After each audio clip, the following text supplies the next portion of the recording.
Creation, destruction, united in one warrior. This is Naruto's true destiny. Hello everyone, welcome to What If Naruto Uchiha was reincarnation of both Ashura and Indra movie 2. Before we start, please go support Oza 137,788 for writing that awesome fanfic. This is the translated version I made, there will be some mistaken characters' gender, but of course Naruto is a male. Chapter 15. Clash of the Titans, Naruto vs Nagato. Aim no Kuni. Surroundings of a Megakure. 4 days later. 4 days have passed since Naruto received information about Pain's hideout. He had prepared as best he could for the worst case scenario. Cursed Land is the only phrase that can describe this country. Located between 3 great ninja nations, it has become, over the years, a battleground between the shinobi nations. This has not only stained the land of rain with the blood of innocents for years, but has also resulted in a very weak economy. Things have improved in recent years. Its security is such that even the great ninja nations know absolutely nothing about its current state. Currently, Naruto was heading towards the place where the 3 legendary Sannin were once subdued by Hanzo. Now that place would be remembered for his duel with the false leader of Akatsuki. Naruto couldn't stop sighing as he walked through the rain. He knew Pain would be a powerful opponent, but he had no idea what kind of power he possessed. He only hoped his Rinnegan wasn't similar to his grandfather's. Otherwise, he knew he would lose the battle. Despite that remote possibility, he couldn't help but feel very excited. So far, on the elemental continent, he hadn't had the opportunity to test his limits. He was thrilled at the idea of fighting enemies more powerful than himself. Since his grandfather's death, as far as he knew, only Ryoku was the only person who was equal to or possibly more powerful than him.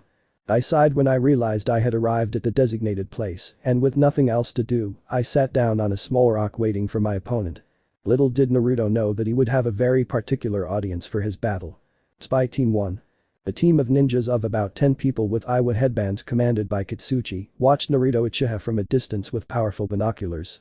Katsuchi frowned at the situation. He had hoped they wouldn't find anything about Naruto Uchiha when they left the village, but when they learned that the man was heading towards a Megakure, his men insisted on going there to kill the 4th Hokage once and for all. He couldn't help but feel irritated by his men's stupidity. Was it so hard for them to understand that the brat and the 4th Hokage weren't the same person?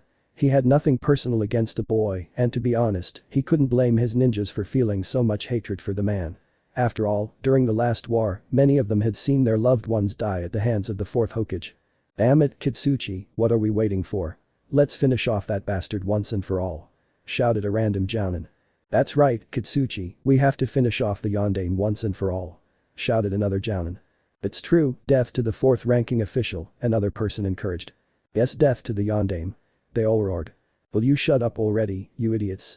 Are you forgetting that we're not dealing with the 4th honor, for Kami's sake? That brat isn't the 4th honor, understand that for a buck's sake.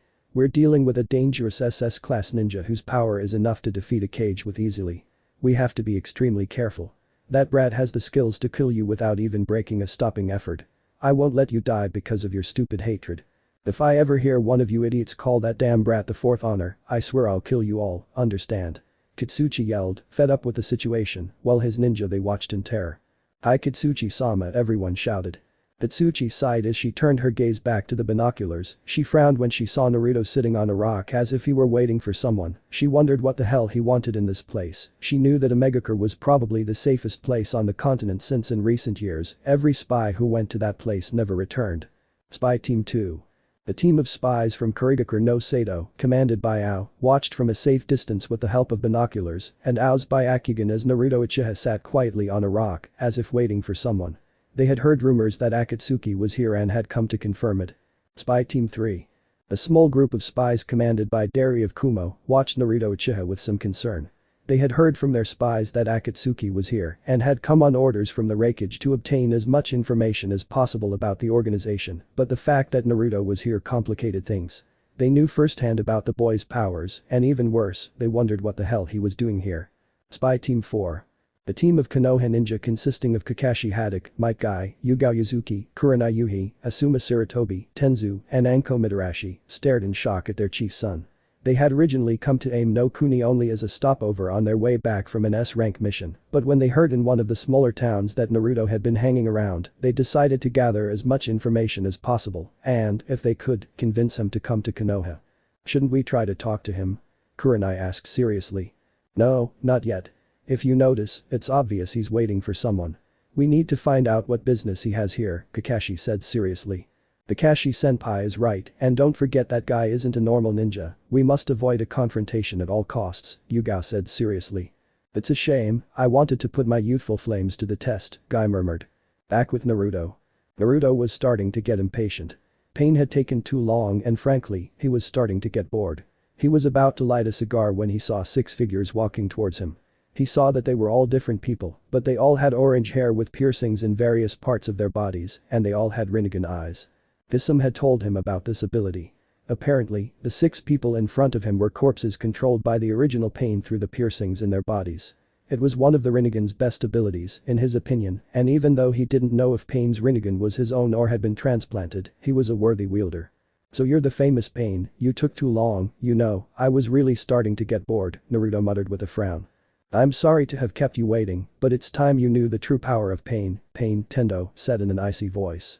Great, now I have to face a damn masochist because I can't have normal enemies, Naruto muttered with a pout. The 6 Pain had an angry look at the comment but decided not to say anything. They had to calm down otherwise they would only make mistakes. Whatever, you've given us a lot of trouble, Naruto Uchiha, but I think it's time for you to fall. Nothing can stand against the power of a god. You can still surrender if you wish, Tendo said coldly. As if I'd do that, Naruto muttered, smiling.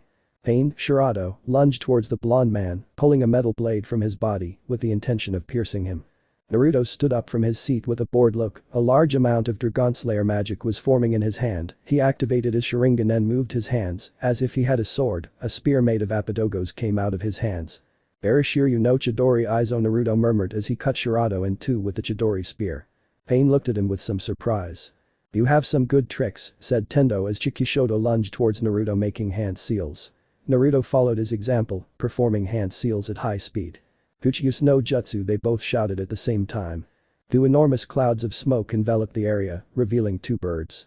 The first was a bird with Rinnegan eyes and a massive beak. The second was a great phoenix with red and some blue feathers, surrounded by armor of fire.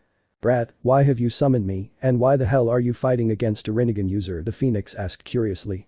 I'll explain it to you later, Chief Sora, but for now I need your help in this battle, Naruto said seriously.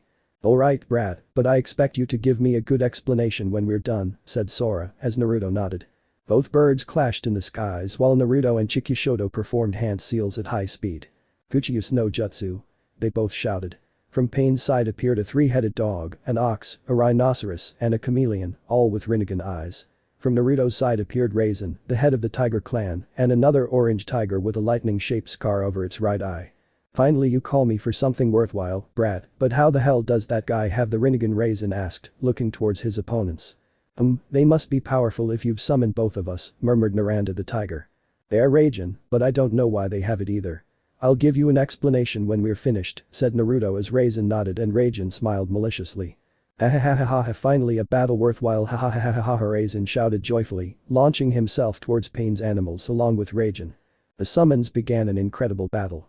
Ragin fought fiercely against the chameleon, the ox, and the rhinoceros. Raisin fought against the 3-headed dog, while Sora had an aerial duel with the bird of Pain.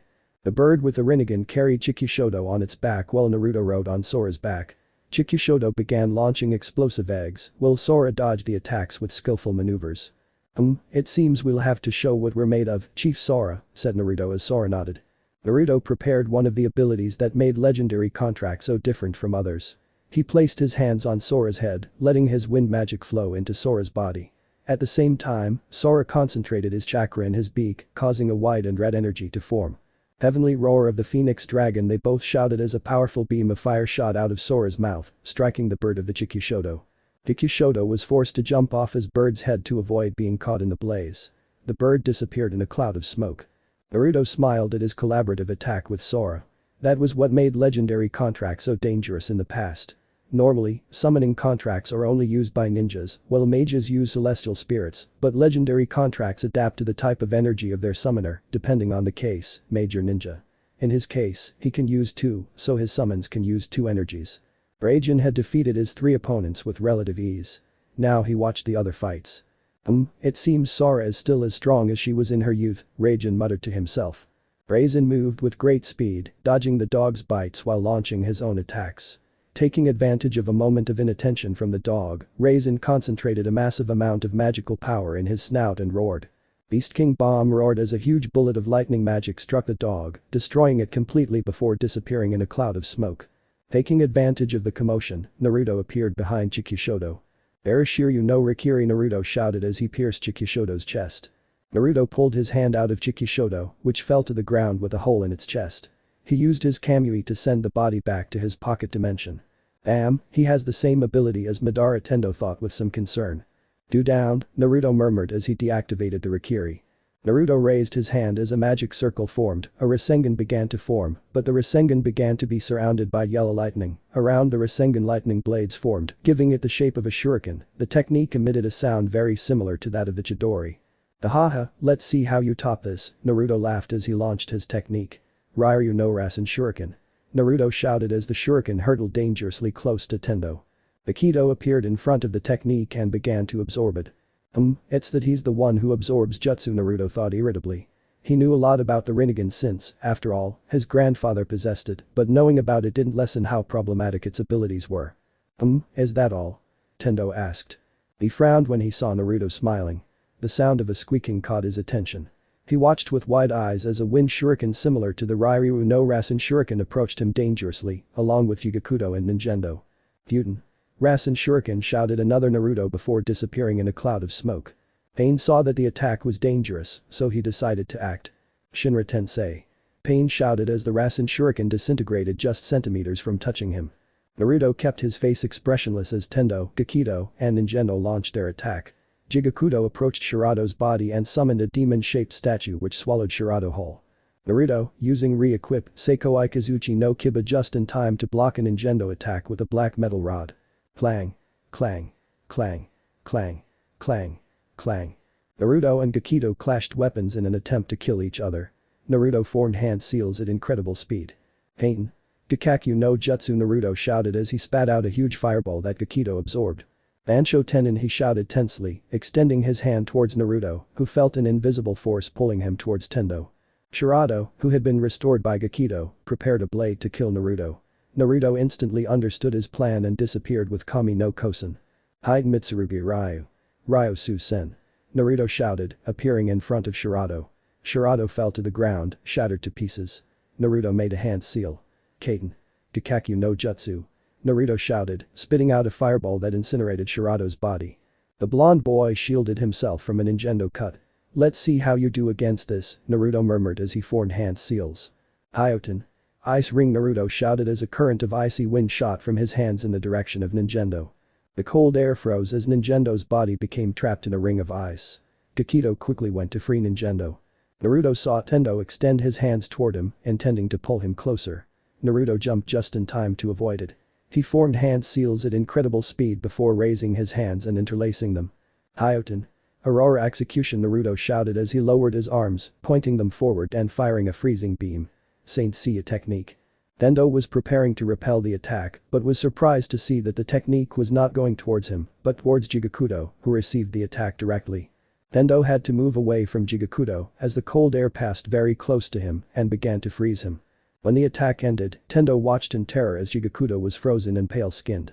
It was very obvious that he was finished. Seconds later, he broke into ice, the area was completely frozen, and it began to snow a little. "3 more to go," said Naruto as Pain watched in amazement as Naruto's technique had largely frozen the battlefield. Naruto looked coldly at Pain before making a hand seal. "Raiden." Raiden, Naruto shouted as an electric dragon approached Pain. Gakido interfered by absorbing the jutsu. "You're starting to annoy me," Naruto said, looking at Gakido before making a hand seal. "Earth release. Great rock blast." Naruto shouted as several rocks shot out of the ground, attacking Pain's bodies. "Shinra Tensei," Pain shouted as the rocks were torn to pieces. Naruto used Kami no Kosen to appear behind Ninjendo with a Rasengan in his hand, preparing to strike him with it when the already hated Gakido appeared with the intention of hitting Naruto. He was forced to undo his attack to dodge Gakido. "Damn shared view," he thought angrily, although he had to admit he was having fun. Naruto stared at the Pain with an icy expression. "So you like absorbing my techniques, huh, you bastard?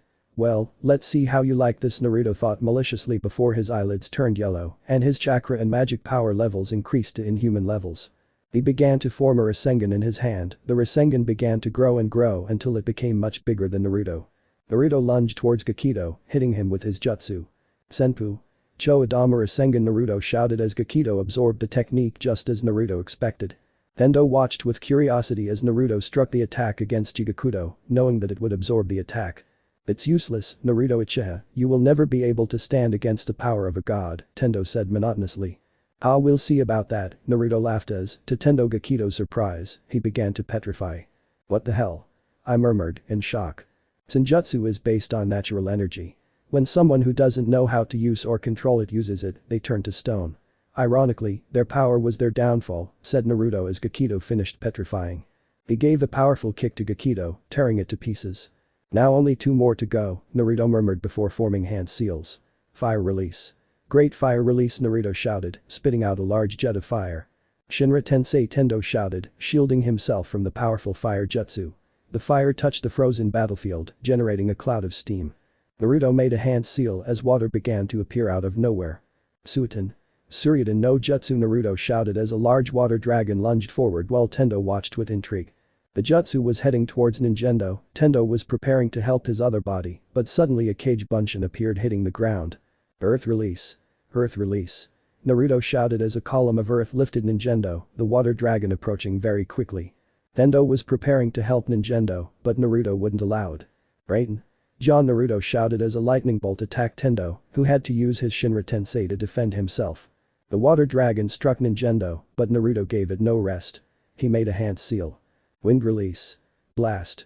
Naruto shouted as he spat out a sphere of compressed air that knocked Ninjendo unconscious. Now it's just you, Naruto murmured as he stared intently at Tendo.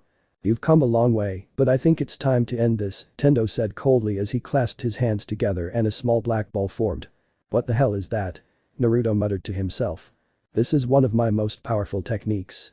Now you will know the true power of pain, Tendo said before releasing the black ball, which rose into the sky. Chibaku Tensei. Tendo shouted before the sphere began to pull rocks and earth toward it. Damn it, Naruto growled as he watched enormous rocks and nearby mountains being drawn into Tendo's technique, beginning to form a gigantic ball. If I get caught in that, I'm screwed, Naruto thought with some worry. I wanted to save this for later, but it looks like I'll have to use it now, Naruto thought before preparing one of his most powerful techniques. A small black ball began to form in his hands, it had rings around it and emitted a colossal chakra. Naruto threw the sphere which was attracted by the Chibaku Tensei. Irasen Ringu, Naruto shouted as the jutsu collided with the Chibaku Tensei sphere. Boom. A massive explosion lit up the sky, forcing Tendo and Naruto to shield their eyes from the blast. Rocks and a shockwave flew across the area. It took several minutes for the explosion to subside, leaving a thick cloud of smoke in the air. When the cloud of smoke disappeared, Tendo and Naruto stared at each other, the Chibaku Tensei. You're very powerful, Pain. It's been a long time since I felt this excited, Naruto said with a smile. You too, you are the first to overcome my ways, and that last attack was very good, Tendo praised. Irasen Ringu is a technique created to destroy cities or bases, but when I saw that your technique attracted anything to it, I decided to risk using it to destroy it, Naruto said with a smile. Tendo pulled a black rod from his clothes and launched an attack. Naruto blocked Tendo's cuts with his sword. Clang. Clang. Clang. Clang. Clang. Clang. Clang. Clang. Clang. Both opponents fought for dominance. Naruto had managed to land several cuts on Tendo and dodge his attacks thanks to his Sharingan, but to his surprise, Tendo continued as if nothing had happened. Let's see how you overcome this, Naruto said before forming hand seals. Fire release. Dragon fire technique. Naruto shouted as he spat out several fireballs shaped like dragons. Tendo noticed how dangerous that attack was. Shinra Tensei, Tendo shouted, repelling the technique. Raiden. Killer tigers, Naruto shouted as 5 large tigers pounced on Tendo at great speed. Naruto noticed that Tendo tensed slightly. When the tigers were 1 centimeter away from touching Tendo, at the last moment he used his Shinra Tensei to repel the jutsu. Arashiryu no Yakugeki. Naruto shouted as he jumped, a stream of white lightning generated in his arms. He extended his arms as the current attacked Tendo, who at the last second repelled the attack. I see. So when he uses that technique once, there's a time limit before he can use it again. I wonder what that limit will be, Naruto thought as he prepared his next technique. Arashiryu no Hoko, Naruto shouted as he spat out a white beam that struck Tendo. Tendo screamed as his cape was destroyed. 5 seconds, Naruto thought with a smile before disappearing with Kami no Kosen. You danced well, but it's time to end this, Naruto shouted as he reappeared in front of Tendo, with an Adama Rasengan in hand. Adama Rasengan? Naruto shouted as he crashed his technique into Tendo's stomach. Ah! Tendo screamed before crashing into some rubble. Tendo did not get up again. Spy Team 1. The ninjas of Iowa watched the situation with wide eyes. They were very scared when they saw Six Pain with Rinnegan eyes, as everyone in the shinobi world had heard stories about the legendary Jujutsu, which was believed to be a myth. This complicated matters, as the Akatsuki were powerful on their own, but the fact that they had ninja with the legendary Jujutsu in their ranks made them far too dangerous. However, if they managed to get the Rinnegan ninja to join Iowa, then the power of their village would skyrocket. They were about to interfere to persuade the shinobi when the ninjas started fighting. They could only watch in terror as Naruto Uchiha fought against the Six Pain on equal terms. More than once they were forced to escape the area to avoid being harmed by the fighters' powerful jutsu and Naruto's magical techniques. The fight between Pain and Naruto was of legendary proportions. They were terrified of the idea of fighting against either of those two. "What the hell are those guys?" shouted a random jounin. "They are monsters." Another shouted. "Damn it, we have to wait for an opportunity, we have to recover that guy's body," Katsuchi said as he looked at Tendo. Spy Team 2. The ninjas of Kiri watched a fight between the two titans with great fear. At first, they thought they were seeing hallucinations when they saw that there were 6 Rinnegan users, but after Ao confirmed with his Byakugan that it was not a Jinjutsu, they had no choice but to believe it. They were in a difficult situation. On one hand, as shinobi, their duty was to recover the body of one of the Pains to obtain the secrets of the Rinnegan to use it for the purposes of their village, but on the other hand, a battle between monsters was developing, and they knew that if they got involved in the battle, they would inevitably die. They watched a battle between the hitherto unknown leader of Akatsuki and the famous Naruto Uchiha. They couldn't help but feel fear at the terrible power of those monsters. This battle was on a completely different level. They were very amazed when they saw that Naruto could use Hyoten, which was supposed to be exclusive to his village. On several occasions, they were very tempted to interfere in the battle, but they could only watch. They were about to interfere when they saw that Naruto had killed Tendo, but their instinct stopped them. Spy Team 4. The Konoha ninja couldn't believe their eyes. First, they saw 6 users of the powerful Rinnegan, then they witnessed a terrible battle between the Pains and their leader's son. Possibilities for recovering some of the Pains' bodies raced through their minds. The chance for Konoha to obtain that ninjutsu was too good to pass up. They were impressed when they saw that Naruto could use Hyoten, even more so when they saw the terrifying techniques used by Pain and Naruto, but they had to resist the urge to interfere. They saw Tendo's body fall to the floor. "Quickly, we have to retrieve the body before I destroy it," Yugao shouted, knowing full well that the elders would not take kindly to the fact that they had wasted the opportunity for Konoha to obtain the Rinnegan. "Wait, Yugao, I have a bad feeling," Kakashi said seriously. Back with Naruto. Naruto coldly stared at Tendo's body. They had truly been worthy opponents, but in the end, they had fallen. He was about to destroy the body, as he sensed the presence of many spies who probably wanted to obtain it. He also had to go and find the real Pain, but Tendo began to be wrapped in several sheets of paper and started to levitate. I looked up and saw with astonishment a woman with short blue hair, amber eyes, pale skin, a lip piercing, and a paper flower in her hair. Her outfit consisted of an Akatsuki cloak and a Megakure ninja headband and high-heeled boots. The woman floated above him with a pair of wings made of paper. "Who are you?" Naruto asked with an icy stare. "I am Konan of Akatsuki. You have come a long way. You are the first to defeat the 6 paths, but the real fight is about to begin," Konan said with a serious expression. Konan sealed Tendo's body in a scroll and took out another huge scroll, unrolling it to reveal some seemingly very complicated sealing formulas, then took out a vial of blood and poured it onto the scroll. "Fuchius no Jutsu," Konan shouted as a cloud of smoke enveloped the area. When the cloud dissipated, what appeared to be a very strange machine appeared. On top of it was a man in an evident state of weakness with somewhat long red hair that covered one of his eyes, pale skin and Rinnegan eyes. He had several black bars buried in his back. "Naruto Uchiha, we finally meet in person," said the man in front of Naruto. "So you're the real Pain, huh? Your name is?" Naruto asked. "Nagato, my name is Nagato," Nagato said, answering the unasked question. You're very powerful, Nagato. You were able to control 6 bodies with your Rinnegan despite your weakened state. Not only that, but you're still here, willing to dance with me despite your condition. To be honest, if you're this strong, I don't want to imagine how terrible Tobi is," Naruto murmured curiously. Masi, what do you know about him?" "There's something I want to ask you," Nagato said seriously. "What?" Naruto asked. "You must know by now that Tobi calls himself Madara. Tell me if it's true that he is Madara," Nagato asked, since that was a question that had been on his mind for some time. I don't know Tobi's true identity, but I can assure you that he is not my grandfather. The Madara I know would never do something as stupid as reviving a beast against which he has no chance, Naruto said seriously, while Nagato looked at him seriously. I don't know how you found out, but it's a fact that I can't trust Madara anymore. My original goal was to use the power of the tailed beasts to create a weapon that would plunge the world into pain, so that people would understand each other and bring about peace, Nagato said as Naruto's eyes widened at this. He knew Nagato wasn't a bad person, but he hadn't expected him to seek peace. But I've been watching you for a long time. I've heard of your feats and how you fight for those in need. You remind me a lot of my old friend Yuhiko, Nagato said as he began to tell Naruto his life story. Naruto looked at Nagato with a newfound respect. His life had undoubtedly been hell. He had lost his parents, his dog, his best friend, and to top it all off, he had witnessed war as a mere child. You know, I don't know if I can understand your pain. No one should have to go through what you went through. I can only tell you that as long as people have a reason to live and fight, as long as there are people who fight to protect their own, perhaps peace is not impossible, said Naruto, as Nagato laboriously extended his hand and shook Naruto's. Haha, you're very interesting, Brett. Maybe I still have time to correct my path, Nagato laughed, glancing at Konan. However, I've waited too long for this battle to let you win so easily, Nagato said as Naruto grinned wildly. Konan pulled out what appeared to be a giant vessel, and from inside Nagato's machine, she took out a hose which began to absorb chakra from the vessel that was feeding Nagato. What the hell is that? Naruto asked, looking at Konan. Vegito Mazu left Nagato too weakened, but over time we discovered that with the power of Jigakudo, we could heal him by absorbing a large amount of chakra. It took us years to prepare this to face Tobi if necessary, Konan said as Naruto watched with fascination as Nagato's muscles grew and his chakra increased, his skin regained some color, and he looked stronger. Nagato removed the bars on his back and took off the machine. Konan gave him some clothes which he put on.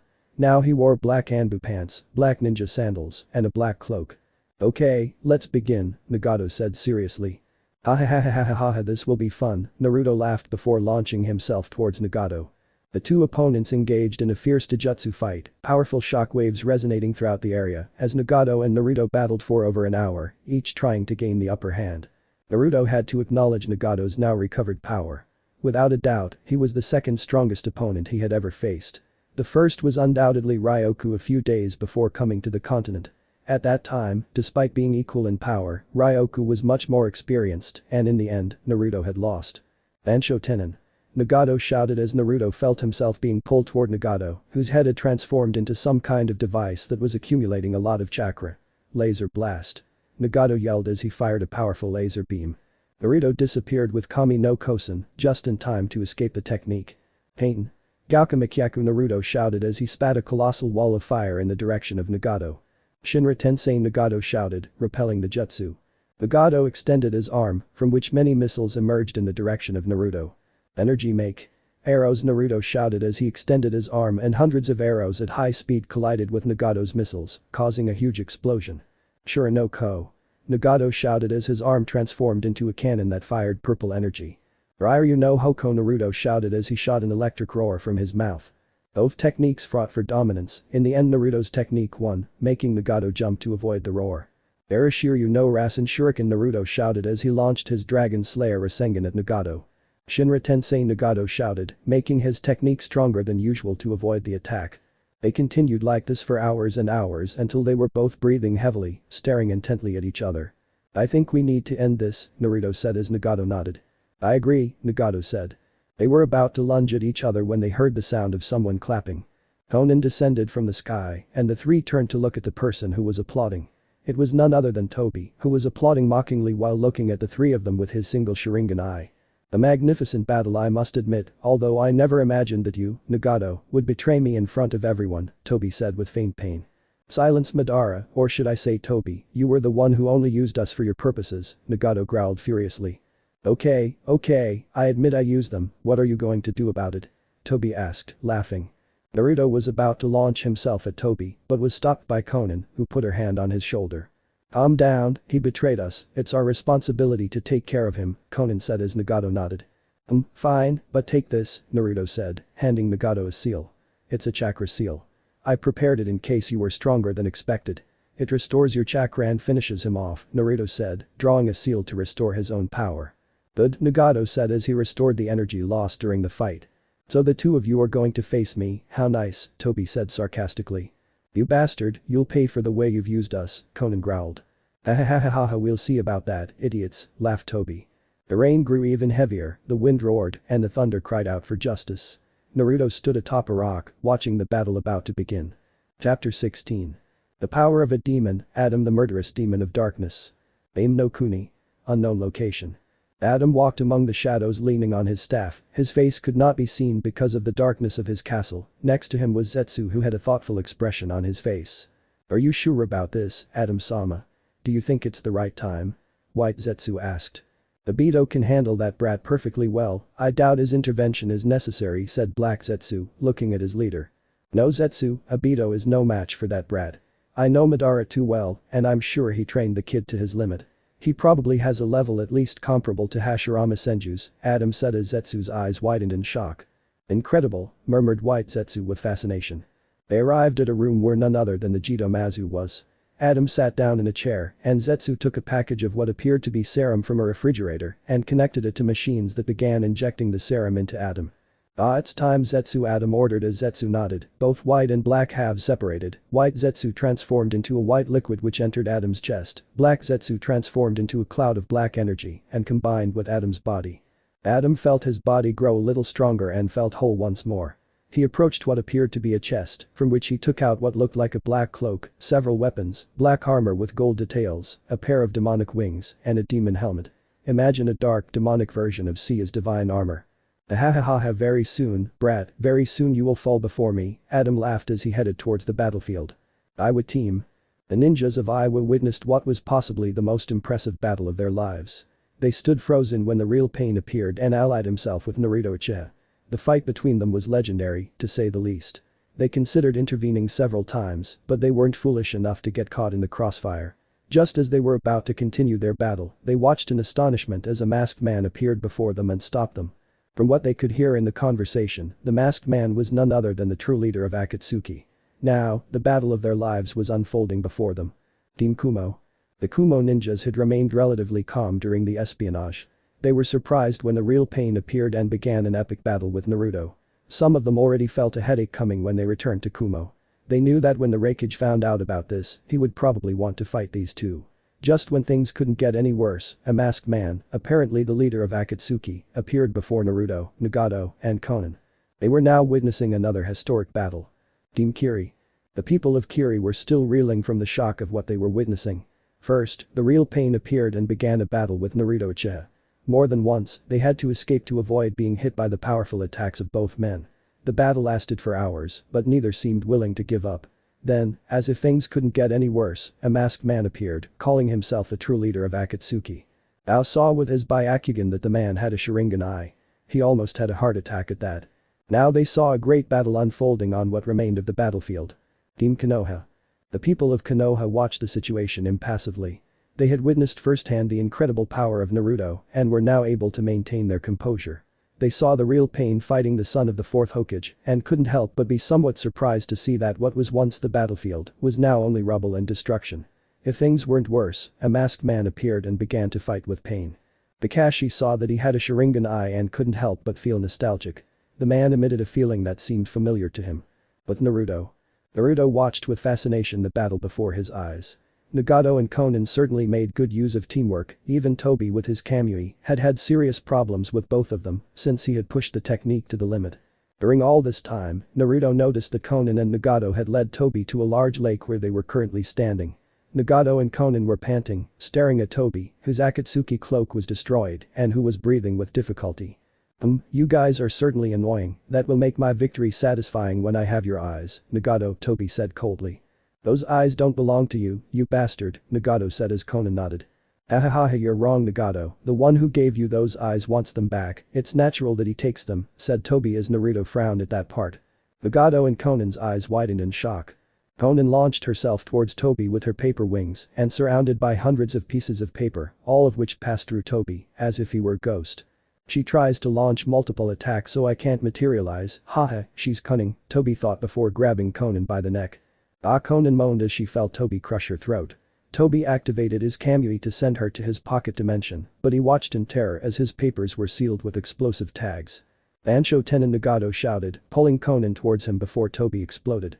The explosion ended by revealing Toby without an arm, bleeding profusely, and with his mask shattered on the side of his Sharingan. That was a suicide attack, but Nagato saved you with a Rinnegan, very clever, Toby praised, frowning in his single eye. This is the end for you, Toby, Nagato growled as Konan extended her hand. What happened next shocked Toby.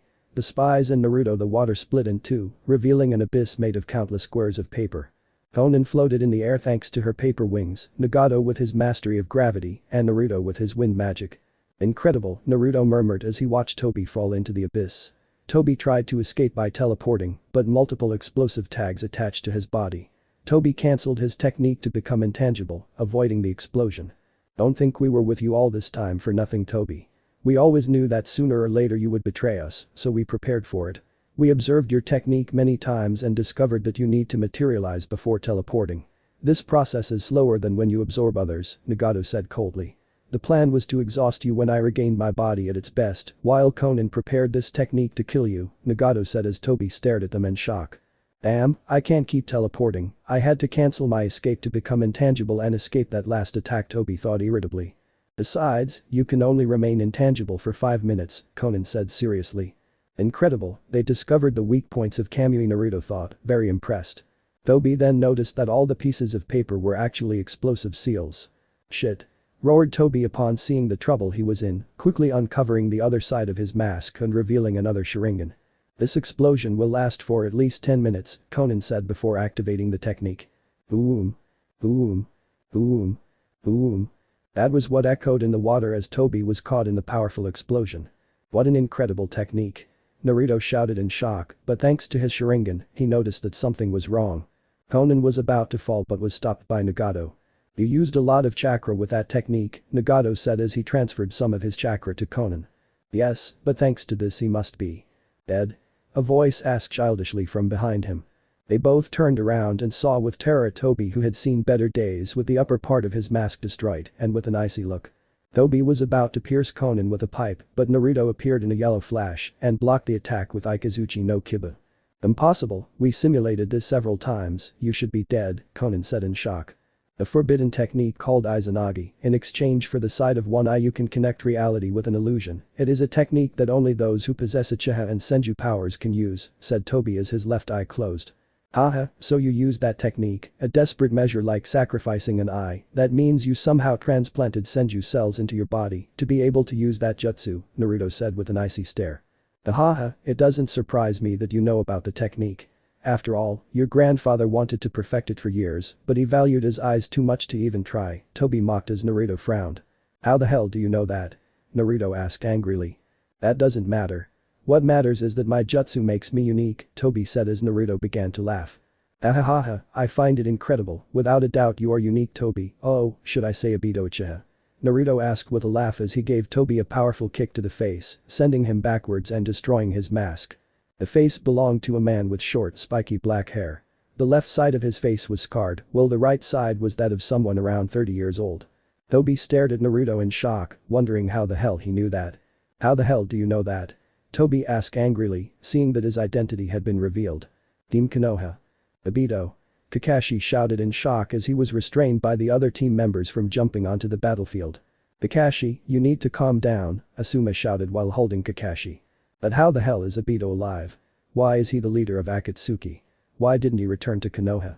Kakashi shouted while staring intently at Obito. I don't know, Kakashi, Guy said seriously. Calm down, Kakashi. I don't know either, but we have to keep observing the situation to find out, Kurenai grumbled as the others nodded. Well, we must continue to observe, Tenzu said. Obito, what the hell happened to you, Kakashi thought sadly. With Naruto. Believe me, even for me it was difficult to figure it out. Let's just say I obtained a lot of valuable information that helped me discover it. The fact that you manipulated the 9 tails to destroy Konoha implied that you're an Uchiha. I infiltrated Konoha and obtained a record of the dead Uchiha whose bodies hadn't been recovered and of those who had disappeared. The clans of Konoha are extremely paranoid regarding their bloodlines. It's only natural that they keep very detailed records of that, Naruto said mockingly as Obito glared at him furiously. My second clue came when we first met.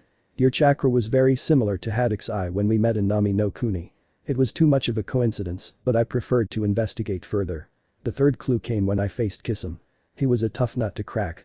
I had to use Shinjutsu just to make him confess before killing him, Naruto lied as Tobi looked at him more coldly.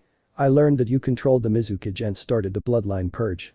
To control a Biju or a perfect Jinchuriki, you need a very powerful Sharingan and a secret Jinjutsu that only a few knew. I don't know how you obtained it, but I didn't pay much attention to it. That was the clue that allowed me to discover your identity. I also know about your plan, Eye of the Moon, said Naruto, piquing Obito's curiosity. What do you mean? Asked Obito. Simply put, your plan to dominate the world has nothing to do with weakening Kurigakure. Even if it was once the village with the most bloodlines, it doesn't matter if you have the power of the 10 tails. You could have gotten rid of them later when you became a Jinchuriki. That led me to believe you had something personal against Kiri. With that, I was able to narrow down the list of suspects. You were the only Uchiha who gave his eye to a teammate and whose body was never recovered. You were the only Uchiha who seemed to hold a grudge against Kiri, since they were indirectly responsible for the death of the person you loved most, Rin Nohara, your teammate, Naruto said as Tobi clapped. Ahahaha, you're very clever, brat, to think that with so few clues you discovered my identity, hahaha. Tobi laughed with amusement. Now I'm just wondering how you survived, Naruto muttered as Tobi laughed. I like you, kid. Anyway, there's no point in hiding it anymore, Obito murmured as Naruto looked at him seriously. It all started after my supposed death. I was ready to die, but I was saved by Zetsu. He took me to a place where I was healed by an elite Uchiha, Obito said, emphasizing the word elite as Naruto's eyes widened. He saved me, but he also helped me understand the hell that is this reality. When I went to save Kakashi and Rin, I saw Kakashi pierce her with his Chidori. That helped me see reality, and I started working for him, helping him complete the Eye of the Moon plan. Hahaha. In fact, the Rinnegan that Nagato has belonged to that Uchiha, Obito laughed as Naruto had to suppress a look of horror at what Obito was implying. Nagato and Konan looked intrigued as Naruto tried to suppress a grimace of terror. Who was that Uchiha? Naruto asked coldly. His name is Uchiha. Obito could not finish speaking because suddenly his body froze and he felt an immeasurable pain that gnawed his entire being. What the hell? Naruto asked as he saw Obito screaming in pain. I can introduce myself, Obito, murmured an unknown voice. Everyone turned toward the voice and saw a tall old man leaning on a staff with a golden demon's head, draped in a black cloak. The old man had pale skin, 2 Sharingan eyes, and long gray hair. Who are you? Nagato asked, looking at the man. Naruto studied the old man analytically. He could sense the enormous power he possessed. He didn't show it, but he was frightened. He could feel chakra and magic within this person. Not only that, his presence was demonic, filled with hatred and malice. His power levels were possibly greater than his own. He had to be careful with this man. Adam Sama murmured death, breathing with difficulty. Haha Nagato, I haven't seen you since you were a baby, haha allow me to introduce myself, my name is Adam Uchiha, the true boss behind the Eye of the Moon plan, and the one who gave you those eyes, Adam said grimly as Konan, Nagato, and Naruto's eyes widened in shock. It can't be, Naruto murmured in shock. Adam focused his gaze on Naruto, looking at him calculatingly. He couldn't help but smile. This would be the battle of his life. So you're Madara's grandson, huh? Hahaha, I can see that just like him, you're a fool. Sorry, brat, but I'll have to kill you, hahaha, Adam laughed maliciously as he approached Obito. Adam Sama, why are you doing this to me? Obito groaned in pain. I'm sorry, Obito, but you're no longer useful to me, Adam murmured coldly. I knew this technique would come in handy sooner or later. It was lucky I sent Zetsu to steal it from that snake, Fushin Tensei, Adam shouted as a black aura enveloped him and Obito. Naruto, Nagato, and Konan watched what Adam was doing with some nervousness. What are you going to do? Obito asked, his voice heavy with sadness and betrayal. I'll use my version of Orochimaru's technique to take over your body, hahaha, it's time for you to thank me for saving you, Obito, Adam said. That means he only used me, Obito shouted hatefully. Of course I did, I never had any interest in using the infinite Tsukiyomi to rule the world. What I really wanted was to dominate the world, but I'll tell you something so you can leave in peace. Kurigakure never used your little girlfriend, Rin Nohara, as a Jinchuriki as a coincidence. I controlled the 3rd Mizukage to do it. I also made him send a platoon of ninjas to contain the 4th Hokage. Since they didn't arrive in time, Kakashi was forced to kill Rin to protect Konoha, Adam confessed, while Obito glared at him furiously. MIT, she wasn't to blame for anything. Obito roared with hatred. Ahahaha, don't you remember, Obito-chan? I taught you that to control people and make them do what you want, you must control their darkness. You didn't have it, so I had to create it myself so you would work for me, Adam said, while Obito felt hatred toward Adam and himself. Now I will take your body and use it to kill Naruto Uchiha, hahaha. Rejoice, you will be a crucial part of my plans, Adam said, laughing as Obito's vision blurred. Rin-chan, I've been a fool, I've failed you, Naruto, you must stop Adam, maybe you can do it, was Obito's last thought before his world went black. The dark aura that enveloped Obito and Adam had vanished. Adam's elderly body lay on the floor, next to a tall, pale-skinned young man with a single Sharingan eye. He wore black armor with gold details, demonic wings, and a demon helmet. His black hair was tied in a low ponytail that reached his waist, with several strands falling across his face. This was the younger version of Adam. Who the hell is he? Conan murmured in shock. That was Orochimaru's technique, Nagato said coldly. I take Obito's body, that guy is the so-called rejuvenated Adam, Obito grumbled contemptuously. Incredible, I forgot what it felt like to have my true powers, Adam murmured to himself before approaching his old body. He took out the eye that once belonged to Obito and crushed it with his hands. He took the eyes from his old body and transplanted them into himself. Damn it. Naruto growled angrily as he watched Adam crush Obito's eye. Well, he wasn't exactly a saint in his eyes, it was more than obvious after what had just happened that he was simply a victim of Adam's manipulations. Haha, these eyes belong to my idiot brother, they'll help me get my original eyes back, haha, Adam said, looking at Nagato. Naruto's eyes widened in shock. He could feel Adam's abominable power. If he regained his Rinnegan, they wouldn't be able to defeat him. Nagato, Conan, get away from here, Naruto ordered, looking at the aforementioned. What are you talking about? This guy is too strong, Conan said worriedly. Naruto, we will help you, Nagato said. Ooh, you have to leave here, if that guy gets the Rinnegan back then we'll be really screwed. Naruto shouted while Nagato and Conan watched him in shock when he said that. They knew Naruto was very powerful. If there was anything that upset him, it must be very bad. Fine, just don't die, Nagato grumbled as he walked away from the area with Conan. Ahaha, very clever, brat. You put the Rinnegan out of my reach, preventing me from using my full power. Well, it doesn't matter. At least I can kill you without anyone bothering us. Then I'll go after them. With you dead, no one can stop me, Adam said before raising his chakra and magic power. Adam screamed as a black aura surrounded him. An earthquake could be felt throughout the area. Spies from different villages were forced to flee the area. Only those from Konoha watched everything from a safe distance with an unconscious Kakashi. They had to knock him out because he wanted to jump into the battle when he saw Adam taking over Obito's body. Enormous cracks formed around Adam as the floor shattered, the skies darkened, thunder rumbled, the wind roared, and the rain intensified. Naruto had to cover his eyes from the gust of wind generated by Adam's terrifying power. The damned man had a simply ridiculous power, possibly comparable to his grandfather's. He knew this would be a tough battle, but as long as Adam didn't recover his Rinnegan, he would have a chance. After minutes Adam finally stopped expelling his power.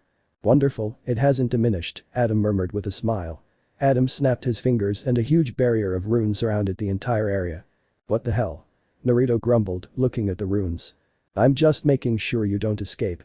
These runes dictate that neither of us can use space-time techniques and we can't leave until one of us dies, Adam explained as Naruto frowned, mimicking some of his techniques.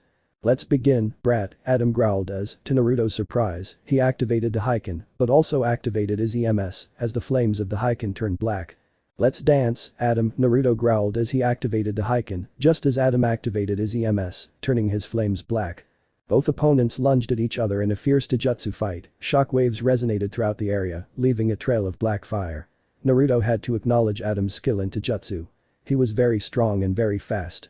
He had barely landed a few blows, but Adam had already inflicted considerable damage that, were it not for his healing, would have caused him problems. Adam ran towards Naruto throwing a series of punches that Naruto dodged with difficulty. Taking advantage of a moment of carelessness, Adam delivered a powerful knee strike to Naruto's stomach and another to his back, then kicked him in the chest, sending him flying. Naruto recovered quickly and just in time to dodge a punch from Adam that incredibly shattered the huge rock behind him. Adam tried to kick with his left leg, but Naruto blocked it with his right. Adam tried to punch, but it was blocked by Naruto. Taking advantage of the opportunity, Naruto tried to hit Adam, but he blocked the blow with his free hand, leaving both of them fighting for dominance. You're a good kid, Adam praised as he tried to knee Naruto, but Naruto blocked it with his leg. I say the same, Naruto replied, as he, like Adam, tried to deliver a knee strike, but Adam blocked the attack with his leg. Both were delivering knee strikes and blocking them, generating shockwaves of black fire. Wanting to change things up a bit, Adam gave Naruto a powerful headbutt. Naruto groaned in pain as he was thrown backward. In a burst of speed, Adam appeared in front of Naruto and began to deliver a series of blows to his stomach. Naruto groaned in pain as he spat out a little blood. Naruto blocked one of Adam's punches. Adam tried to throw another punch with his free hand, but Naruto blocked it. Fed up with being used as a punching bag, he began to deliver a series of knee strikes to Adam's stomach. Then he delivered a powerful kick to his face, sending him flying. Adam crashed into a rock. Adam recovered quickly and launched himself at Naruto, throwing a series of punches and kicks. Naruto dodged Adam's blows with great agility while trying to hit him back. Adam, in turn, nimbly dodged Naruto's attacks. If it weren't for his armor, many of Naruto's attacks would have bothered him. Naruto had some bruises on his body from Adam's blows, but they weren't visible because of his clothes. They healed instantly. Adam threw a punch at the same time as Naruto, causing them both to hit each other simultaneously. Enraged, Adam began to punch Naruto in the stomach. With great agility, he delivered a knee strike to the back of Naruto's head and another knee strike to his stomach, while simultaneously delivering an elbow strike to the back of his head. Enraged, Naruto lunged at Adam and threw a series of punches that Adam barely managed to block. Naruto landed a powerful blow to Adam's stomach, causing him to wince in pain. He tried to throw another punch, but Adam quickly dodged it by jumping. Naruto turned around just in time to see Adam appear behind him with his black fire release. Kaiten no Yoroi deactivated. Roar of the Demon of Darkness, Adam shouted as he spat out a burst of dark energy that struck Naruto. Naruto screamed as he was hit by such a technique. Naruto was breathing heavily, staring wide-eyed at Adam. "It can't be," Naruto murmured in shock. "That's right, I don't think I introduced myself properly at first. I'm Adam Uchiha, the Demon Slayer of Darkness," Adam said with a dark laugh as a dark energy surrounded him. "Damn it, this complicates things," Naruto muttered angrily. Demon Slayers were almost non-existent, but they were very powerful. "Ahahaha, I think it's time to take this to the next level," Adam roared as he raised his power to terrifying levels. I agree," Naruto grumbled as he activated his Airshiryu no Yoroi, raising his magical power and chakra. "Airshiryu no Tekken," Naruto shouted as his fist was surrounded by white lightning. Naruto launched himself towards Adam. "Demon Fist of the Demon of Darkness," Adam shouted as his fist was surrounded by dark energy and he launched himself at Naruto. Their fists collided, generating a sphere of energy that surrounded them. They both fought for dominance, but no matter how hard they tried, it ended in a tie, generating a powerful explosion that left a crater in the ground. Even with the dark energy surrounding him, Adam tried to hit Naruto with multiple blows, but Naruto blocked Adam's blows with his Airshiryu no Yoroi. Naruto punched Adam in the face, making him scream in pain. He then punched him again with his free arm, sending him flying. Using his storm power, he floated through the air towards Adam, who was floating thanks to his darkness element. In a burst of speed, Naruto appeared in front of Adam and delivered a series of blows to his stomach and face. He then kneed Adam in the face, sending him crashing to the ground and cracking his armor in the process. I want to clarify that if some people think I copied the ability to fly from Dragon Ball, don't forget that some characters from Naruto and Fairy Tail have demonstrated levitation abilities. Makarov floated, even if only a little, in his fight with Oze. Mavis has shown that she can float a bit, Eriger with his wind magic and Gel with his Tentai Meiho. Anoki can also do it, because Naruto with his storm magic that encompasses wind, thunder, and water could, and Adam with darkness isn't impossible. He quickly recovered, clasping his hands together, and a sphere of dark energy formed.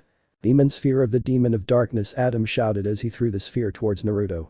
"Thunder Bullet," Naruto shouted as he extended his hands with open palms, launching a massive bullet made of lightning. Like Laxus's technique, but it's a single giant bullet. The two spheres collided, generating a wave of energy made of thunder and darkness. Adam appeared behind Naruto and grabbed him from behind. "What the hell?" Naruto growled, struggling to break free, but his attempts were useless.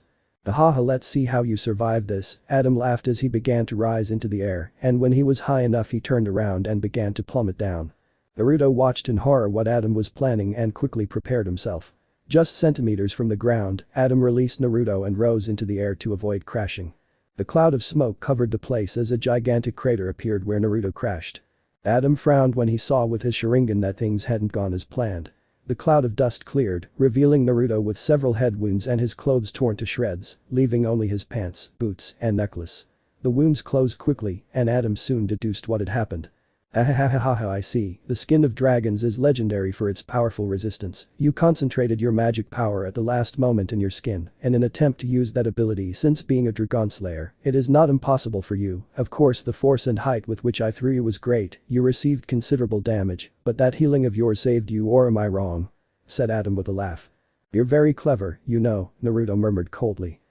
Whatever, let's continue," Adam said, raising his chakra and magical power, causing the ground to tremble and the stones around him to rise slightly. Naruto floated in the air using his magic and began to raise his chakra and magical power, causing the same effect as Adam but a little less. They stared at each other without showing their emotions. They lunged at each other trying to hit one another. Adam threw a series of kicks that Naruto blocked with difficulty, trying to take advantage of the opportunity. Naruto threw a kick while blocking one of Adam's, but he blocked it with his arm.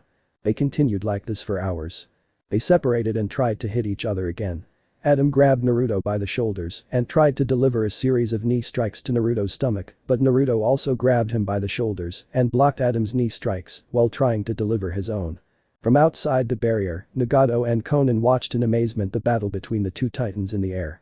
Powerful shockwaves resonated through the area as a result of the blows, but they noticed that Naruto had suffered more damage, but this was constantly being healed by his healing factor, while Adam only had cracks in his armor and some scratches on his face. Interesting, Adam thought, noticing a great discovery with his sensory abilities. By this point, both had left a trail of destruction across the battlefield, still trying to strike and block each other. In a moment of carelessness, Adam kicked Naruto in the face, but Naruto responded with a punch to Adam's face. Adam launched a beam of dark energy towards Naruto, but Naruto countered with a beam of his storm element. That was what resonated as both powers collided and fought for dominance. At the last moment, Naruto's technique was dominated by Adam's, causing him to scream in pain. Naruto screamed as he crashed to the ground. That really hurt quite a lot. Adam laughed maniacally as he plummeted down, punching Naruto in the face. Naruto retaliated by punching Adam in the face, sending him flying. Enough games. Naruto shouted as he activated his Susanoo. To Adam's surprise, it grew to a gigantic size and stabilized. This was the perfect Susanoo. Like Sasuke's perfect Susanoo, but gigantic in size. Now we're talking seriously, brat. Adam shouted as he activated his own Susanoo.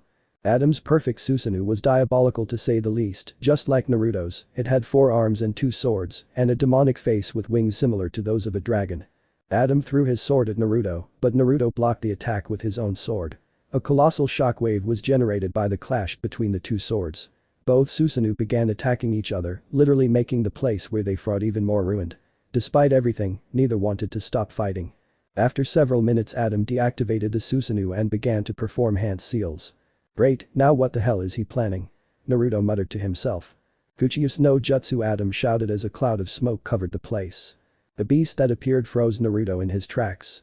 It was a gigantic black dog with 3 heads, red eyes, and red tattoos all over its body. The aura of malice it emitted was simply disgusting. Kuchiyus no Jutsu, Naruto shouted as he summoned Raisin. Raisin wondered what Naruto wanted, but when he saw the beast in front of him and its owner, he couldn't help but feel some fear. Adam, so you are still alive, you're here too, Cerberus, Raisin growled with suppressed rage. So you remind me of Kitty, I hope age hasn't made you weak, Adam laughed with amusement as the dog, now identified as Cerberus, growled. Do you know them? Naruto asked curiously, hovering over Raisin's head. I'm afraid so, Naruto. This guy is not someone to mess with. I don't know how he's still alive, but he's very dangerous. At one time, he was the same as your grandfather and Hashirama Senju. The worst part is that he has the cursed contract in his possession, Raisin growled as Naruto's eyes widened. Cursed contract? Naruto asked curiously. Just like the legendary contracts, there are 10 special contracts known as cursed contracts. These, unlike us who were created by Rikido-sama, were created by Homura and Ryuta. They are literally the fusion of powerful beasts and demons that escaped from hell. They are not friendly and usually don't care who their summoner is, as long as they are powerful, Raisin growled coldly as Naruto's eyes widened in shock. Homura and Ryuta? Naruto asked curiously. There are things that are better left forgotten, Homura and Ryuta are among those things, Raisin said as Naruto simply nodded. Enough talk, time to fight, growled the Cerberus heads. Adam reactivated his Sunano, which protected Cerberus. Cerberus's heads began to concentrate fire chakra in their snouts, generating a gigantic sphere of fire. Explosive core, shouted the heads of Cerberus as they launched the gigantic sphere of fire. Naruto made hand seals at great speed. Mokuton. Hobi no Jutsu. Naruto shouted as an ogre's face emerged from the ground and protected them from the attack. The face opened, revealing Raisin preparing his attack. Tiger King's roar. Raisin shouted as a large amount of lightning chakra shot out of his mouth, hitting Raisin, but he was wearing the Susanoo, so it didn't affect him. Both beasts fought fiercely while being protected by their respective summoners. In the end, both were very exhausted. Cerberus launched a jet of fire, but it was blocked by a jet of water from Naruto, who then began to make hand seals at high speed. Mokuton. Hate no jutsu, Naruto shouted as several wooden hands emerged from the floor and restrained Cerberus. Damn it, Adam growled as an armor of black fire enveloped the Susanoo, burning his wooden hands. Infernal roar, shouted the heads of Cerberus, launching 3 jets of fire that Raisin dodged. Senjutsu markings appeared on Naruto's eyelids as he performed various hand seals. Senpo. Mokuton. Shinsu Senju. Naruto shouted as a wooden statue with thousands of hands appeared, the size of the statue far eclipsed Cerberus. Raisin disappeared for his safety. Shit. Adam shouted when he saw what Naruto was planning. Johokubutsu. Naruto shouted as the statue's arm struck the Cerberus protected by the Susanoo. Adam screamed as Cerberus disappeared and the Susanoo was destroyed by the technique. As if things couldn't get any worse, a colossal crater formed on the floor, literally redesigning the landscape. Naruto breathed heavily as the Sage Mode disappeared, which consumed a lot of his energy. He looked up and coldly watched as Adam emerged from the crater with his armor shattered and a furious expression on his face. I'm going to kill you, you damned dwarf. Adam screamed as parts of his skin darkened, his hair turned red, and claws grew from his hands. Demon Force. Adam yelled as a massive amount of magical power erupted from his body, shattering the ground around him. Naruto watched in horror as several pillars of dark energy erupted from the ground, a product of Adam's horrific power. He was unable to react, even with his Sharigan, when Adam launched himself at him with blinding speed. Adam delivered a powerful blow to Naruto's chin, sending him flying at super speed. Adam appeared close to him and delivered a knee strike to his back. Ah, was Naruto's scream as he felt his bones breaking from Adam's powerful blows, but he couldn't react because Adam appeared on top of him and kicked him in the stomach, slamming him hard to the ground. Adam reappeared next to Naruto and with a kick lifted him into the air. He floated at great speed towards Naruto and gave another knee strike to his back and an elbow strike to his stomach. Naruto screamed in pain, but before he could do anything, he felt Adam grab him by the neck and deliver a series of brutal blows to his stomach and face with his free hand. Blood gushed from his mouth. Adam punched him in the chin, sending him flying higher into the air. Adam appeared above him and kicked him in the back, sending him crashing to the ground. He activated his Susanoo just in time to reduce the damage from the impact, but he didn't have time to recover because Adam appeared next to him and began to beat him again for minutes, delivering a final kick to his chest that sent him crashing into a mountain that had incredibly survived the battle. Naruto was bleeding profusely, his bones were completely broken, and he could barely move. He concentrated as much chakra as he could into his body, activating his healing process, which took several minutes to leave him as good as new. Ahahaha, that confirms my theory. I've discovered the secret of your regeneration. As long as the damage is minor, you can recover at great speed, but when it's serious, it takes more time and a considerable amount of energy, Adam said as Naruto grunted, seeing how the weakness of his ability had been discovered. You'll pay for this, you bastard. Naruto yelled as a massive amount of magical power surrounded him and scales began to cover his skin. Dragon Force. Naruto shouted as his fangs grew and his body was covered in scales. Adam, sensing the danger, began to raise his magical power, as did Naruto. The power of both caused a powerful earthquake throughout the area. Naruto lunged towards Adam and delivered a powerful punch to Adam's face. Adam bled profusely but resisted and punched Naruto in the face, sending him flying backward. Adam appeared in front of Naruto and grabbed his face, but Naruto kicked him in the stomach, making Adam spit blood. Naruto then appeared behind Adam, grabbed his hands, and began kicking him in the back. Adam screamed in pain, did a somersault and gave a series of kicks to Naruto, making him let go. Adam fired several balls of dark energy that Naruto dodged with difficulty. Naruto appeared in front of Adam, punching him in the ribs, but Adam responded with a knee to the stomach. Naruto punched Adam in the face while Adam was kneeing him in the ribs. Adam headbutted Naruto while Naruto was punching him in the stomach. They continued like this for hours until they began to get exhausted. They landed on the ground deactivating the Demon Force and the Dragon Force. They were breathing heavily and staring at each other. You are very strong, Adam, Naruto praised while breathing heavily. Same here, brat. It's a shame you're against my plans. You would have been an excellent ally, Adam said with disappointment before concentrating the black flames of Amaterasu in his arm and blending them with his darkness. Jaiwan Satsu Kakuryuha. Adam shouted as the ground trembled and a huge black dragon made of dark flame formed on his arm. With a punch, the dragon lunged toward Naruto. A technique from Yu Yu Hakusho, but slightly stronger. Naruto saw the danger of that attack and activated the Susanoo in its complete form without stabilizing it.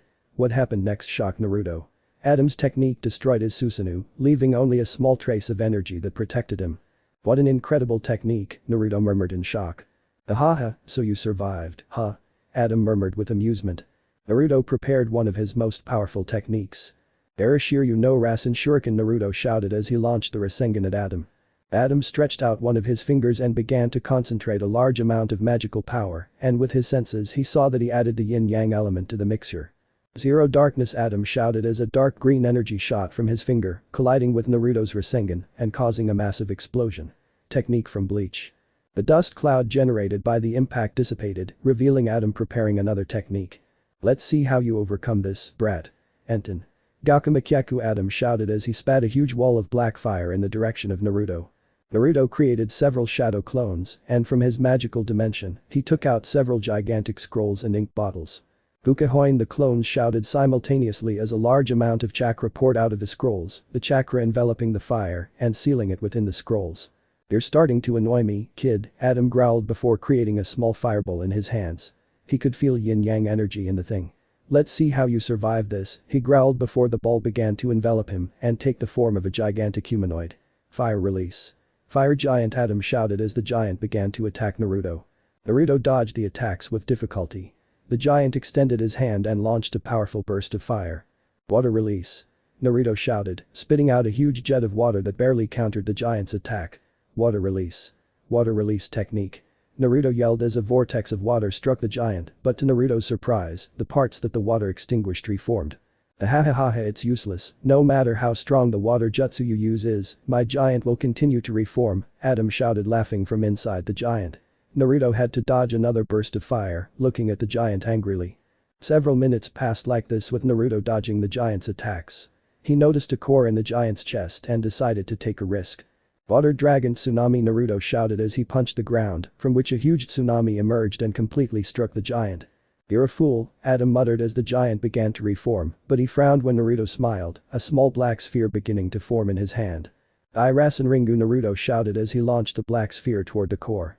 Die, Adam. Naruto yelled as the sphere struck the core, causing a massive explosion. Naruto had to escape the blast while hearing Adam's screams. Anu was Adam's last scream before being silenced. The explosion lasted for minutes. Naruto had to cover his eyes to avoid being blinded. After a few minutes, the explosion stopped to reveal a large crater. He approached and saw that nothing remained of Adam. It's all over, Naruto murmured, breathing heavily, but frowned when he saw that the barrier no longer disappeared. You think I'm going to die from something like that? A voice shouted. Naruto searched for the source of the voice, looked up at the sky and saw Adam with his body destroyed, missing an arm and a leg. Impossible, there's no way you could have survived, Naruto growled in shock. I'll tell you because you're going to die anyway. As you probably know, a Demon Slayer can live much longer than a normal human, but in my case, I have a special ability that makes me superior. I can regenerate no matter what kind of damage I suffer. You can tear off my arms, but I'll grow them back, Adam laughed as a black energy surrounded him, making him as good as new. It consumes a lot of energy, but in the end, it's worth it because it's much faster than yours. Just by attacking 2 specific points that I won't tell you, you can kill yourself, hahaha, Adam laughed maniacally. Damn, this is really bad, I have to find those points or I'll be lost, Naruto thought worriedly. Let's see how you overcome this now, Adam shouted as he clasped his hands together and concentrated enormous magical power. I accept the challenge, said Naruto as he raised his magic power, and it took the form of a dragon. Secret art. Diabolical whirlpool of the demon of darkness, Adam shouted as he launched a dark whirlpool from his hands. Sacred storm dragon bomb, Naruto shouted as the dragon surrounding him spat out a bomb made of the storm element. Both techniques collided, generating a huge explosion. Both fighters engaged in a taijutsu battle. They were exhausted but refused to fall. I think I should end this, Adam growled as he extended the palm of his hand, and what appeared to be a mini sun of black fire and dark energy formed. Naruto clasped his hands together and formed a spear made of lightning and yin-yang chakra. The spear was greenish in color and emitted a strange sound. Both techniques emitted a feeling of enormous power. If both were to collide, the cataclysm would be colossal. Hell's solar explosion, Adam shouted, launching his technique at enormous speed. Bronza dare Riranpago, Naruto shouted as he threw the spear. Bleach technique. Both techniques collided and what happened next can only be described as hell. A shockwave of dark green energy surrounded the entire place. The power of both techniques was such that Naruto and Adam had to activate their demon force and dragon force and use Susanoo to resist the explosion that they could not dodge. The explosion could not be contained by the barrier, so it was destroyed by the attacks. When the explosion ended, Naruto and Adam were covered in blood and their bodies were half dead. They stared at each other as they floated in the air. Below them was a huge crater. the rain intensified and thunder roared. The Konoha ninja who were spying on the battle had to escape with very urgent information for their village. "You're a monster, you know," Naruto muttered with difficulty. "I say the same, you and I aren't so different. Why don't we join forces and complete the Eye of the Moon plan? The world would be at our feet. There's no one on the shinobi continent who stands a chance against us. In Earthland, the only one would be Ryoku, but when I recover my Rinnegan, he won't be able to defeat me. Think about your father. Because of him, your life was one of loneliness. With my help, you could get revenge. Naruto, join me, and the world will be ours," Adam said, extending his hand toward Naruto. I have no interest in revenge. My life wasn't lonely. Even if there were few of them, there was my grandfather and the few people I've known that I can trust. It would dishonor him if I listened to you," Naruto said with conviction. To his surprise, Adam turned into a wooden doll. Mokuten Bunshin, Naruto thought in shock before looking up and seeing Adam with the fingers of both hands extended. "Then die Dark 00," Adam shouted, throwing the 2 zeros towards Naruto. Naruto screamed as he felt the 2 zeros hit him, falling into the crater with his entire body brutally injured. "Ahahaha, I won, I finally defeated you," Adam shouted madly as he yelled at the sky. "Did you see that, Madara? Now my revenge against you is complete. Woohoo." Adam yelled at the sky thinking that Naruto was dead. "Damn it, he's very powerful, more than I am, damn it, damn it." Naruto shouted in his mind with anger and helplessness. He felt very weak. Finish. He paused for a few moments to think about his life, his childhood with his grandfather, Arashi, the missions he did with Ryoku, the people he had helped. The memory made him smile. Flashback. Naruto and Urza were in a forest by a small lake resting from training. Naruto had a thoughtful look as he looked at Urza. Since yesterday, he had been acting very cold when he told her that he had to leave and that he would leave her at Fairy Tail. She thought that he was abandoning her. "Come on, Ur-chan, stop ignoring me. Understand that it's necessary to continue with my training, besides, you'll make many friends in Fairy Tail," said Naruto, looking at Urza, who looked away with a frown in her eye. "You can leave if you want, it's not like we're anything or anything, you're leaving me like I'm nothing," Urza growled angrily. "Let's make a deal, you'll stay in Fairy Tail. I don't know when or how, but I promise that in the future, someday, I'll join Fairy Tail with you," Naruto said with a smile as Urza's eye widened. "Do you promise me?" Urza asked hopefully. "Of course, I promise, I never break my promises," Naruto said, smiling as Urza threw herself at him, hugging him tightly. Thank you," Urza shouted as Naruto turned blue and a ghostly mini Naruto came out of his mouth. Air, Naruto pleaded as Urza released him. "I'm sorry," Urza murmured nervously. "Sometimes I wonder how the hell I've survived these months with you," Naruto muttered to himself as he lay down on the floor, but he felt he was squashing something sticky. He got up and saw with wide eyes that he had squashed Urza's strawberry cake. I turned around and saw a very angry Urza with a giant hammer and a demonic aura surrounding her, cursing herself for letting her choose weapons from her vault, and began to run for her life. "Come back here, coward." Urza shouted angrily, chasing after him. "Never." Naruto shouted, but in a moment of carelessness he slipped and Urza caught up with him. "Take this." Urza shouted, hitting him with the hammer and sending him flying through the air. "Team Rocket has been defeated again, ah." He yelled before realizing he'd said the wrong line. "I mean, Naruto has been defeated again, ah." Naruto yelled before disappearing and a small white star appeared in the sky. End of flashback. Hahaha, those were the days, Naruto thought with a chuckle before focusing on his situation. Hahaha, it seems I won't be able to die in peace. I still have to keep that promise, Naruto thought before getting up with a determined look. Adam, I will stop you and keep my promise no matter what, Naruto thought, raising the power he had left. His eyes began to hurt, but he didn't care. He felt his power rising, his vision improving. He pulled out a kunai and saw his reflection. What he saw left him in shock. This is, she thought in shock before smiling. Adam was having a fight with Nagato and Konan, neither of them stood a chance against him. Haha, well Nagato, it seems it's time to take my eyes, rejoice, I'll kill you first, and you won't have to suffer watching your little girlfriend die. Adam laughed humorously before approaching Nagato, who was lying on the floor. Damn it. Nagato shouted as Konan tried to get up but couldn't. Shiryu no Hoko, a voice shouted, and Adam was forced to dodge the roar. Adam looked at Naruto and couldn't help but pale even more than he already was. Naruto stood before him with a look full of determination. His body was badly injured, but he didn't stand still. What terrified him were his eyes. They were no longer the usual color, now they were purple with rings. He had awakened the legendary Rinnegan. This can't be, I was sure he was dead, why did he have to wake those eyes now, Adam thought, growling furiously. Naruto, Nagato and Konan murmured. Adam, this is the end for you, Naruto growled before launching himself at Adam. You can't stop me, brat. When I'm done with you, I'll keep your eyes. It's always good to have a spare, Adam muttered before pointing at Naruto. Zero Eclipse, Adam growled as a black and white Zero shot from his fingertips, much stronger than the Dark Zero. Shinra Tensei, Naruto shouted as he repelled the attack. You saw that technique against Nagato so many times that you use it even without training, haha, not bad, Adam praised.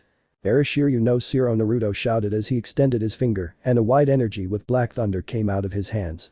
Impossible, you copied my Zero and adapted it to your power, Adam growled, about to dodge the Zero, but it was too fast and he himself was very exhausted and was hit by the Zero.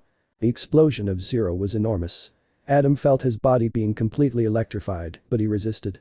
I take advantage of the explosion to take Nagato and Konan far away from there. He returned to where Adam was with his Kami no Kosen. Now that the barrier was gone, nothing prevented him from using it. Adam had lost his arm and his body was half destroyed. A black energy surrounded him before he returned to his previous state. No matter how powerful you are, kid, my regeneration is still superior, Adam said arrogantly as Naruto looked at him coldly. He was about to prepare another technique but suddenly felt his body become paralyzed. What the hell, his chakra is fluctuating and his magic power is becoming unstable, Naruto thought, looking at Adam with his new eyes. What's happening to me? Adam cried out in fear, trying to move his body but failing miserably. The right half of his face transformed into nothing less than a death face, which had a grimace of determination.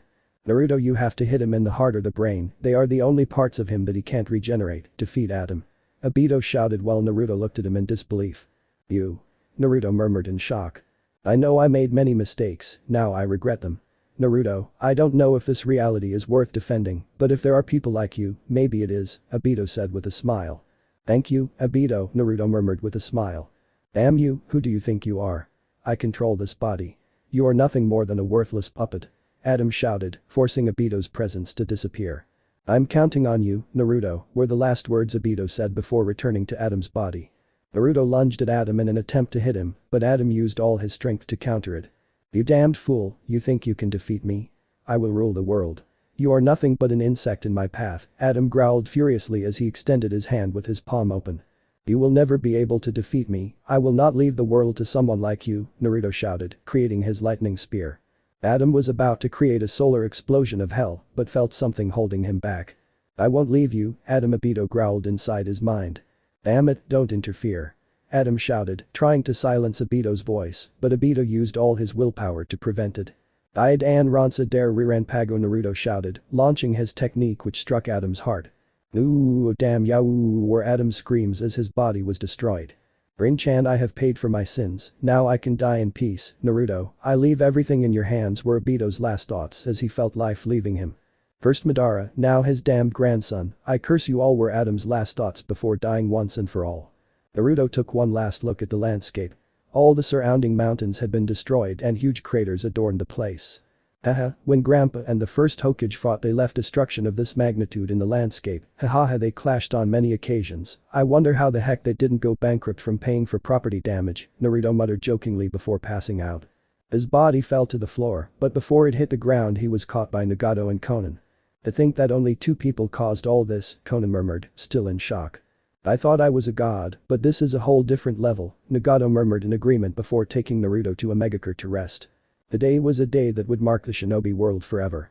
Naruto was in an unknown place, he was on what appeared to be an island in the middle of the sea, the scenery was beautiful, he looked towards the sea and saw some dolphins playing and the birds singing, the waves hit a group of rock formations, he lay down on the sand while looking at the sky. Well, at least I'm dreaming of a nice place, Naruto muttered to himself. I'm glad you like it, Naru-chan. I chose a place I liked for this meeting, said a voice behind her. His gaze turned cold and he stood up from the ground looking towards the voice in a battle stance, nothing prepared him for what he saw, the person who had spoken to him was none other than his mother, she had her hair loose and wore a white kimono down to her ankles. Mom? Naruto asked, his eyes wide. That's right, I am. She couldn't finish because Naruto lunged towards her and hugged her tightly. Mom, I missed you. Naruto murmured through tears, revealing his emotional side, something very rare for him. It's okay, little one, I'm here now, Hitomi said with a motherly smile as she hugged her son. They remained like that for a few minutes in comfortable silence until Naruto decided to speak. Where are we? Naruto asked seriously. We're in a place between life and death, Hitomi said as Naruto paled. Haha, don't worry, you're not dead or anything like that. I'll explain everything in a moment, but there are some people I want you to see, Hitomi said as Naruto sighed in relief. Who? Naruto asked, but was interrupted by another voice. Naruto, look at you, you've become quite the man, said a voice. Naruto looked in the direction of the voice and saw none other than his grandfather. Iji shouted Naruto as he ran towards Madara, who greeted him with a fatherly hug. You've grown up well, Naruto. I'm very proud of you, Madara said with a smile as Naruto laughed. Ahaha yes, but I still have a long way to go to reach your level, but now that I have my new eyes I'm one step closer, said Naruto smiling as Madara nodded. Family reunions are heartwarming, said a squeaky voice. Shut up, idiot, behave yourself, scolded another voice in a cold tone. For the love of Kami, when will you behave like brothers? Growled another voice irritably. Naruto turned towards the voices and saw something that left him wide-eyed. They were the first Hokage and Mito Uzumaki accompanied by three figures that shocked Naruto. The first one easily recognized him as the Rikido Sennin. Those ringed eyes and the third eye on his forehead could only belong to him. The second figure was a woman with long red hair, a round face, purple eyes, and a kimono just like her mother's. This woman is none other than Kiyomi Uzumaki. The last figure filled his heart with fear. It was a tall woman with a white coat, long white hair, and a figure worthy of a goddess. Two horns covered her head, and she had a katana in her mouth. The presence around her was simply terrifying. It was much larger than Adam's, something simply from another dimension, far eclipsing his own and larger than Rikido's. Mom, tell me the drink is already affecting me, tell me that in front of me, there aren't a sage of 6 paths, Grandma, the Hokage, Mito Uzumaki, and a woman with a presence the size of the ocean, Naruto murmured, trying to stay calm, while everyone watched him with a bead of sweat behind their heads. We are not hallucinations, brat. Allow me to introduce myself. My name is Hagoromo Otsutsuki, but you know me as the Rikido Sennin, Hagoromo said calmly as Madara and Hitomi nodded. Kiyomi lunged towards Naruto and hugged him tightly. So you're the little Naru-chan that Hitomi and Madara talk about so much, hahaha, you're definitely our grandson. You look a lot like Madara when he was a teenager and had short hair, only blonde, Dadabeo. Kiyomi shouted happily while pinching Naruto's cheeks. Nice to meet you Grandma he Naruto murmured with a giggle, now he knew where he got the verbal tic that took him so many years to control. I'm sorry to ruin this touching moment, but I believe we have important matters to discuss, Tobirama said calmly. Tobirama, let them be, don't interrupt the happy moment, Hashirama complained with a pout. Your brother is right, dear, I think Naruto needs some explanations, Mito said to her husband. Kagaya approached Naruto and looked at him with interest. You've grown quite a bit, Naru-chan, I haven't seen you since you were a baby, hahaha, Kagaya said, laughing.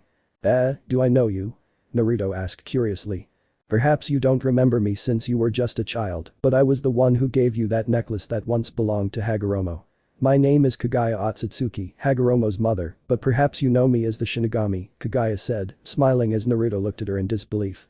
Standing before the most powerful person in existence, before the mother of the sage of 6 paths and the first person to use chakra and magic, he did what he would do in a situation like this. Kagaya-sama, face me. Naruto shouted while pointing at Kagaya. They all fell backward in disbelief, while Madara and Hashirama smiled with pride. Ahaha, he inherited our fighting spirit, Madara?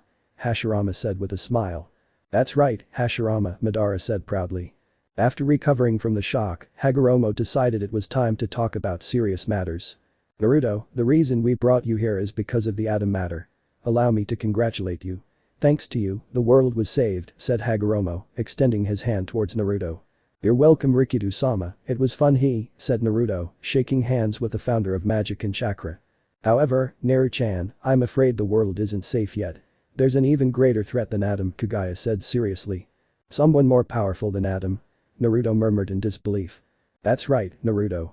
Adam with his Rinnegan was as powerful as I was when I was alive, but the being you will face in a few years is on a very different level, Madara said coldly. Who is that being? Naruto asked, somewhat nervously. Before we move on to that, tell me, Naruto, have you been having strange dreams lately? Hagoromo asked. They were very annoying, I woke up with pain in my eyes, but according to the doctors I'm healthy, said Naruto, tilting his head. Let me explain everything from the beginning. It all started when my mother ate the fruit of the god tree. When she ate it, she gained power that surpasses mine and even the 10 tails, Hagoromo said as Naruto stared at him in disbelief. Her power was such that upon her death, she became a Shinigami goddess, Hagoromo explained. I'm the best. Kagaya squealed in a childish voice. Your grandfather probably already explained my whole story to you when he read the Uchiha tablets, so there's no point in giving you unnecessary details. The fact is, I had two sons, Hagoromo and Homura, Kagaya said as Naruto's eyes widened. Raisin mentioned that name during the battle with Adam, he said that he and a certain Ryuta created the cursed contracts, said Naruto, while Hagoromo and Kagaya had grim looks. That's right, my brother and I could both use magic and chakra, but my brother, despite not having a ninjutsu, possessed dark powers beyond imagination. He could kill everything around him except for me and our mother, Hagoromo said as Naruto frowned. It sounded familiar. But what made him so dangerous was a forbidden power that allowed him to create living magic, what is known today as the Dark Arts, Hagoromo explained as Naruto paled. The power of Zeref, Naruto murmured as Kagaya and Hagoromo nodded. Yes, but my brother's powers were superior.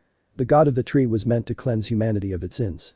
When he himself turned evil, the world's negative energy went to hell and created what are known as demons. My brother's power made them obey him, Hagoromo said as Naruto nodded. Things happened that are best left unsaid. I'll just say that my brother Homura lived a life of discrimination because of his power. This led him down the wrong path, but in the end, he redeemed himself. The person you know as Zeref is, in fact, my brother's reincarnation, Hagoromo said as Naruto's eyes widened in disbelief. What? How did that happen? Naruto shouted. If Zeref was the reincarnation of his ancestor's brother, then in a way they were related. As I said before, things happened that you will have to find out for yourself.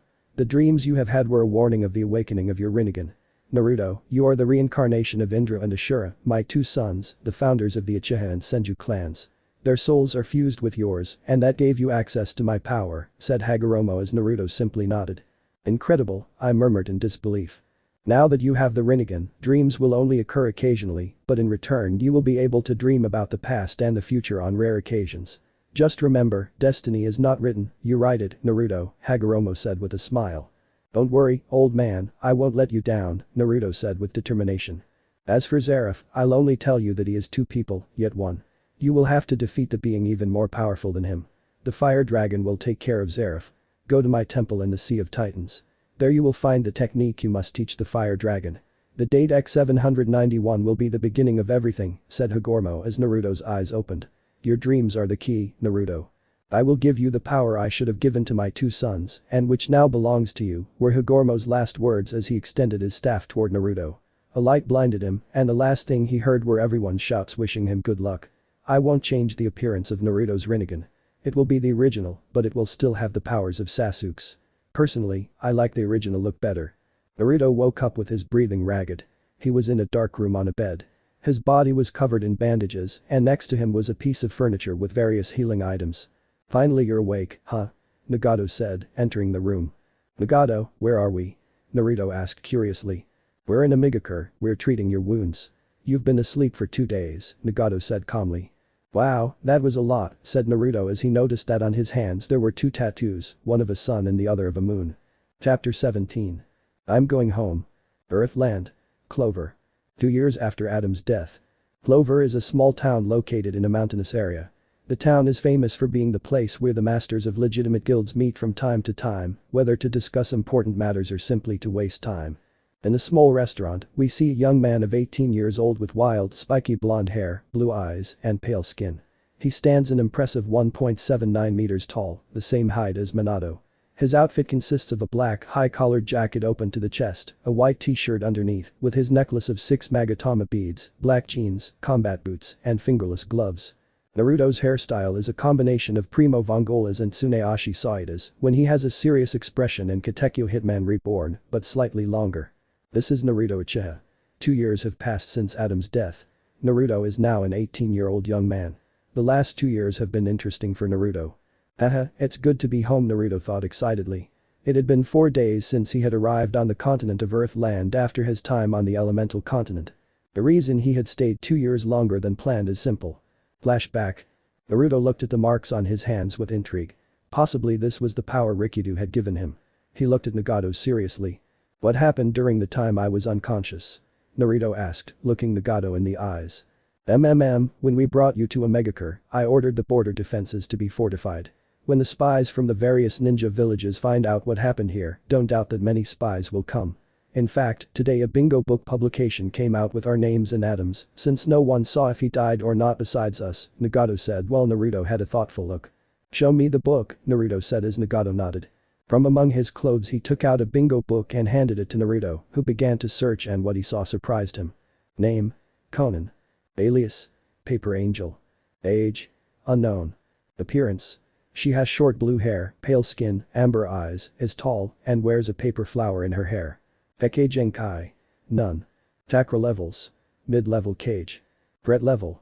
Class S, kills on sight. Weapons. None. Special abilities. Can use paper as ninjutsu, uses an explosive technique that lasts up to 10 minutes. Affiliation. Former member of Akatsuki. Feats. He almost killed one of the leaders of the dangerous Akatsuki organization. Reward. 90 million Ryu and Iwa, alive, Odo, alive or dead, Konoha, alive. Naruto looked at Conan's profile with interest. It would undoubtedly attract unwanted attention, but as long as she stayed in AIM, everything would be fine.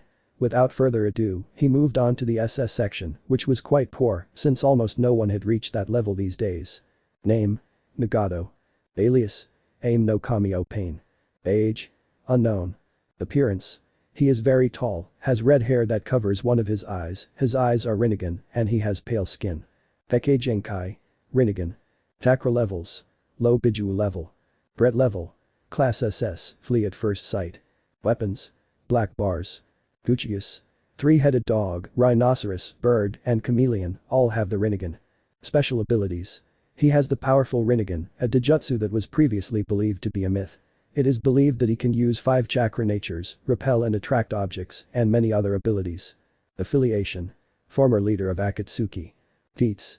He was able to use a strange technique and regenerate his body in an apparent state of weakness. He fought on par with Naruto Uchiha and was able to control fake bodies as if they were puppets with his Rinnegan. Reward. 200 million Ryu and Iwa, alive, Odo, alive or dead, and Konoha, alive or dead. Great, now everyone will be after you, Naruto muttered in annoyance as he looked for his profile, but he didn't find it in the SS section.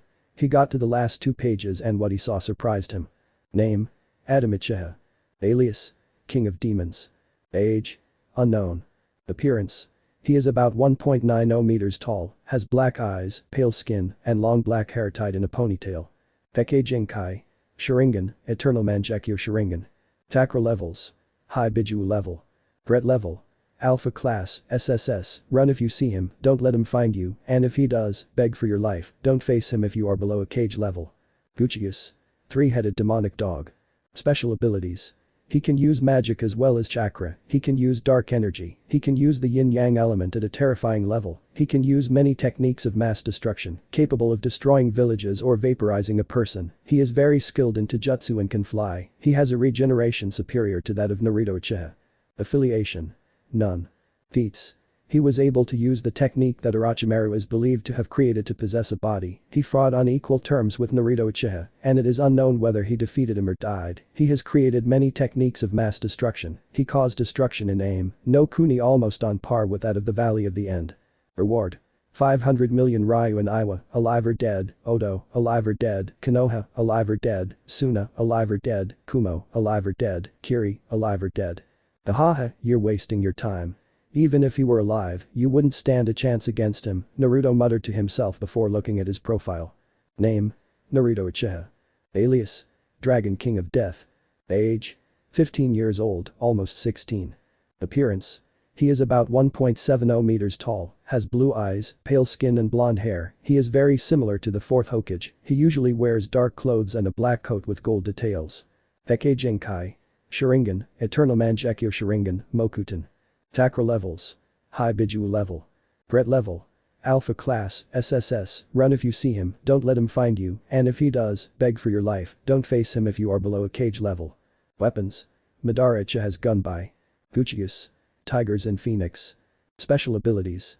Can use magic as well as chakra, can create water from nothing like the 2nd Hokage, can use the 5 nature elements, Rasengan, has created his own elemental version, Kami no Kosen, space-time technique, superior to the Flying Thunder God technique, has a very powerful regeneration factor, uses the yin-yang element at an incredible level, uses mass destruction techniques capable of destroying villages or people. Family relationships. Hitomi Uchiha, deceased mother, Madara Uchiha, deceased grandfather, Minato Senju, father, Tsunade Senju, grandmother, Menma Senju Uzumaki, brother, Kasumi Senju Uzumaki, sister, Hashirama Senju, ancestor, Tobirama Senju, ancestor. Affiliation. None. Feats.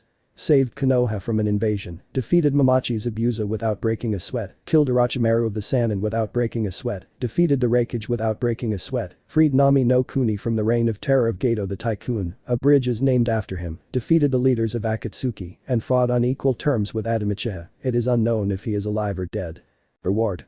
500 million Ryu and Iwa, alive, Odo, alive or dead. They're well informed, Naruto muttered to himself with some annoyance.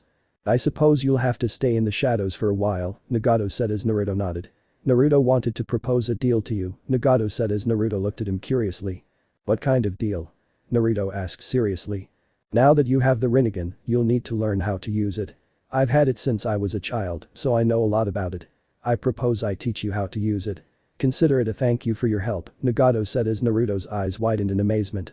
Madara had left him several scrolls about the Rinnegan, but Nagato's help would be invaluable. I accept, Nagato, thank you, but first we have something important to do, Naruto said seriously. What? Nagato asked. Just wait, Naruto said as he got up and went to take a shower. 2 hours later. Naruto, Nagato, and Konan stood before a small grave with an Akatsuki cloak nailed to the floor and a somewhat broken orange mask. The gravestone was made of stone and surrounded by flowers. Obito Uchiha, a ninja who lived in darkness but was ultimately able to find the light. That was the inscription on the tomb in honor of Obito. It was necessary to make him a grave, there was nothing left of him, Konan muttered with a frown. The important thing was that he had a place to be remembered, after all, if it weren't for him, I wouldn't have been able to kill Adam, said Naruto, as Konan nodded. Nagato, I need a favor. I need you to help me get to the Sea of Titans, Naruto said as Nagato and Konan gave him a questioning look. The Sea of Titans? Nagato asked curiously. Those of us who know the history of Rikido well call it that, but I think you know it as the Devil's Waters, Naruto said gloomily, while Nagato and Konan looked at him as if he were crazy. You're not thinking of going there, are you? Haven't you heard what they say about that place? Konan shouted fearfully. You might wonder what the Sea of Titans is. It's a sea located at the center of the 4 continents. Stories tell of its inhabitation by demons and sea monsters, but what almost no one knows is that within this sea lies a small island that was once a country where the god of the tree resided. It's also where the Sage of 6 Paths had his temple, where people from all over the world came to hear his teachings. But today, only a small island remains, the result of the large-scale battle between Homura, Hagoromo, and the 10 Tails. People avoid this area because all who have gone there never return. Those familiar with the history of the Sage of 6 Paths call it the Sea of Titans because it's where it all began and where some of the most powerful warriors began their legends. Hagoromo Otsutsuki, Homura Otsutsuki, Kagaya Otsutsuki, Indra Otsutsuki, and Ashura Otsutsuki. But most people know it as the Devil's Waters because of the monsters that guard the island. If I told you why I have to go, believe me, you'd think I was crazy. I'll just say that a significant part of the world's future depends on me finding what's there, Naruto said seriously as Nagato sighed. Alright, I'll get you a boat and some supplies, but since you plan to go there, you should know that those waters are full of monsters, Nagato asked curiously. Haha, I'll just tell you that the answers are in the palm of my hand, Naruto said while showing his tattoos on his hands. Nagato looked at him doubtfully but said nothing. End of flashback. Naturally, the journey was not easy. He had to fight against a great number of monsters and demons, but in the end, the journey had been worth it since, with much effort, he managed to reach the island. He wondered how Rikido's temple was still standing after so many years, but he let it go. In the end, he found what he had been searching for, and now he understood why it was specifically reserved for the fire dragon. He already had a good idea of who it was, but he couldn't tell him for the moment.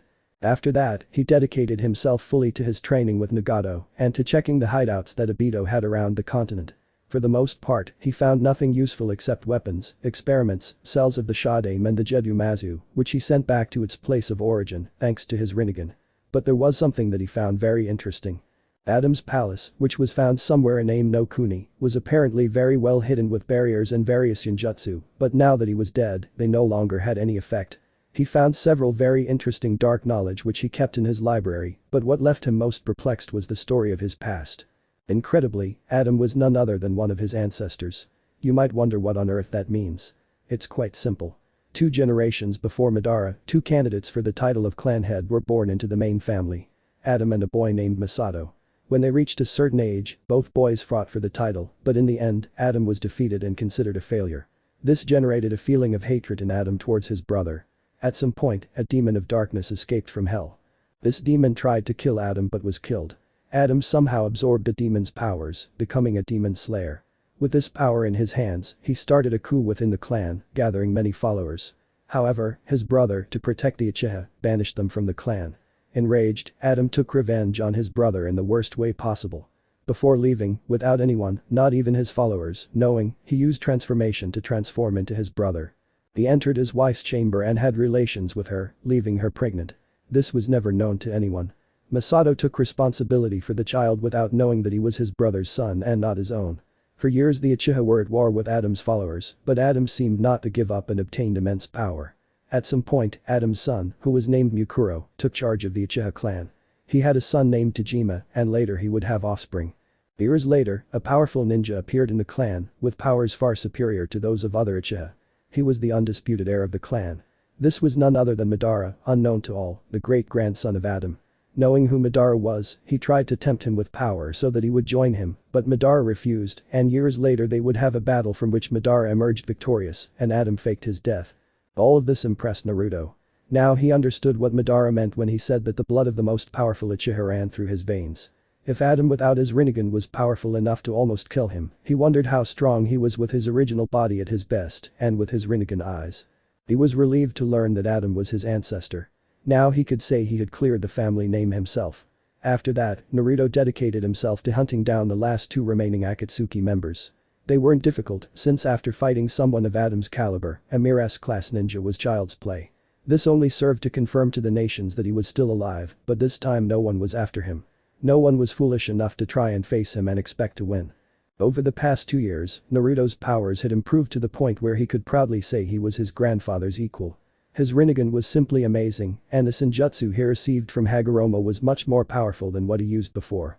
He had helped Nagato and Konan enough to make Omegakure's power flourish and improve its security to the point that they could now be considered on par with the great villages.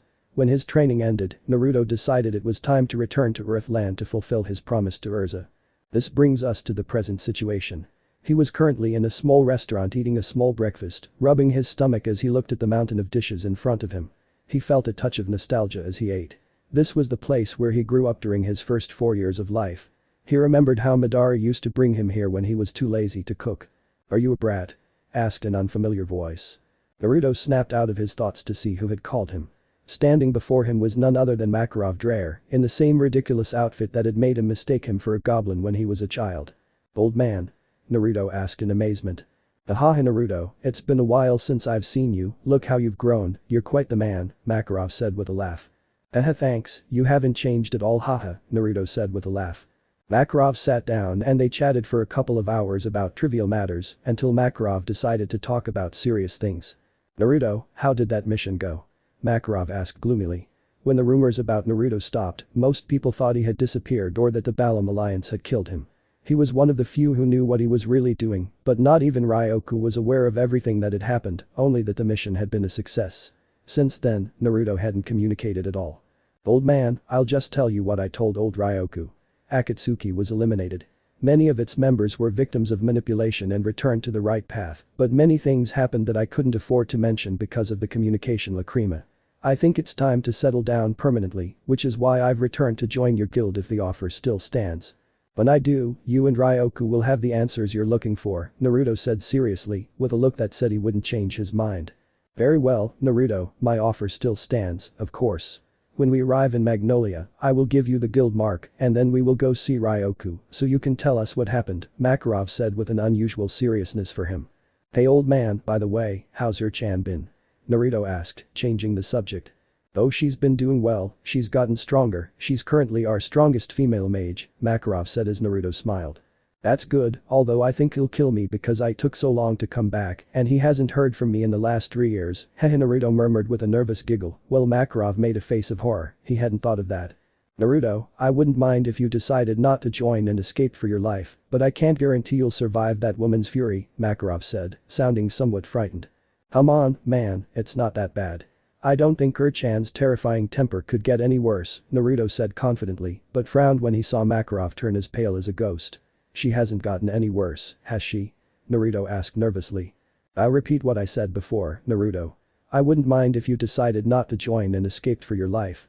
I can't guarantee you'll survive that woman's fury," Makarov said emotionlessly as Naruto made a face of horror. "I'm screwed," Naruto muttered ruefully. "Magnolia. Fairy Tail. Fairy Tail is the strongest guild in the kingdom of Fiori. The name Fairy Tail embodies a sense of adventure, allowing one to discover more about mysteries and destiny. With this philosophy, the guild's mages are expected to be adventurous and brave, but that's not all.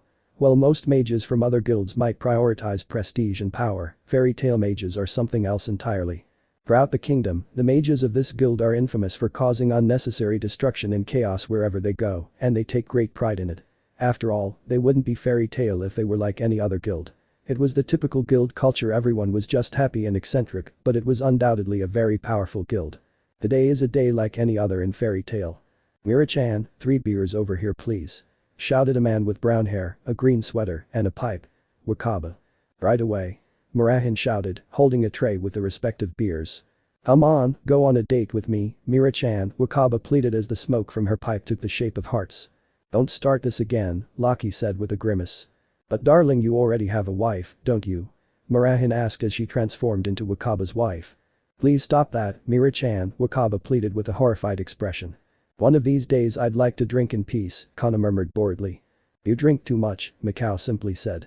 "I have to do a job sooner or later," Natsu said irritably. We're not running out of money for food," Happy said while eating a fish. "Now that I think about it, I won't be able to pay my rent next month, I also have to get to work," Lucy murmured worriedly. He approached the blackboard where the work was displayed and began to stare at it intently, trying to choose one. Find a magic bracelet, remove the spell from a cursed staff, predict fortunes using astrology, exterminate the volcano monster. There are many types of missions available, Lucy said in amazement as she looked at the missions. "If you find anything interesting, let me know." The teacher had to attend a regular meeting, Murahin said with her ever-present smile. "Regular meeting?" Lucy asked curiously. "All the masters of the different guilds meet and give periodic reports about their guilds," Murahin explained before turning to Riitas. "Riitas, can I borrow light pen?" Murahin asked Riitas. "Ooey," said Riitas as he handed the pen to Murahin. Murahin began to draw a diagram in the air as if it were a blackboard. The people at the top of the magic world are the council members, connected to the government. Their job is to keep everything in order in the magic world, and they also judge mages who have committed crimes in the guilds. Then those below them are the guild masters, the League of Guild Masters. They report the council's decrees to the guilds in the same area and keep us unified. It's hard work," Murahin concluded as Lucy looked at her in amazement. "I had no idea that the guilds were connected in that way," Lucy said. "Maintaining connections with guilds is very important. If you're not careful, the people of darkness will come for you," interrupted Natsu, igniting his flames and speaking in a demonic voice. I, Lucy screamed with a scared face. "Ahahaha, you fell for it," haha, Natsu laughed amused. "Don't scare me like that," Lucy growled angrily. "It's true, the people of darkness do exist, the dark guilds, we mean the guilds that do not belong to the League and that sometimes do illegal activities," Murahin said, smiling. "Anyway, hurry up and choose a mission," Natsu ordered, smiling. "And who do you think you are to order me around like that?" Lucy asked with a grimace. "It's because we're a team, right?" Natsu asked, still smiling. "We chose the last job, remember? This time it's your turn, Lucy," Happy said. "You've got to be kidding me, what we had is obviously history, they only had me on their team because I was blonde, remember?" Lucy asked, shuddering as she recalled the mission.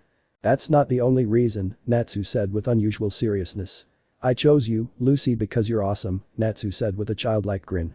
"You don't have to accept if you don't want to.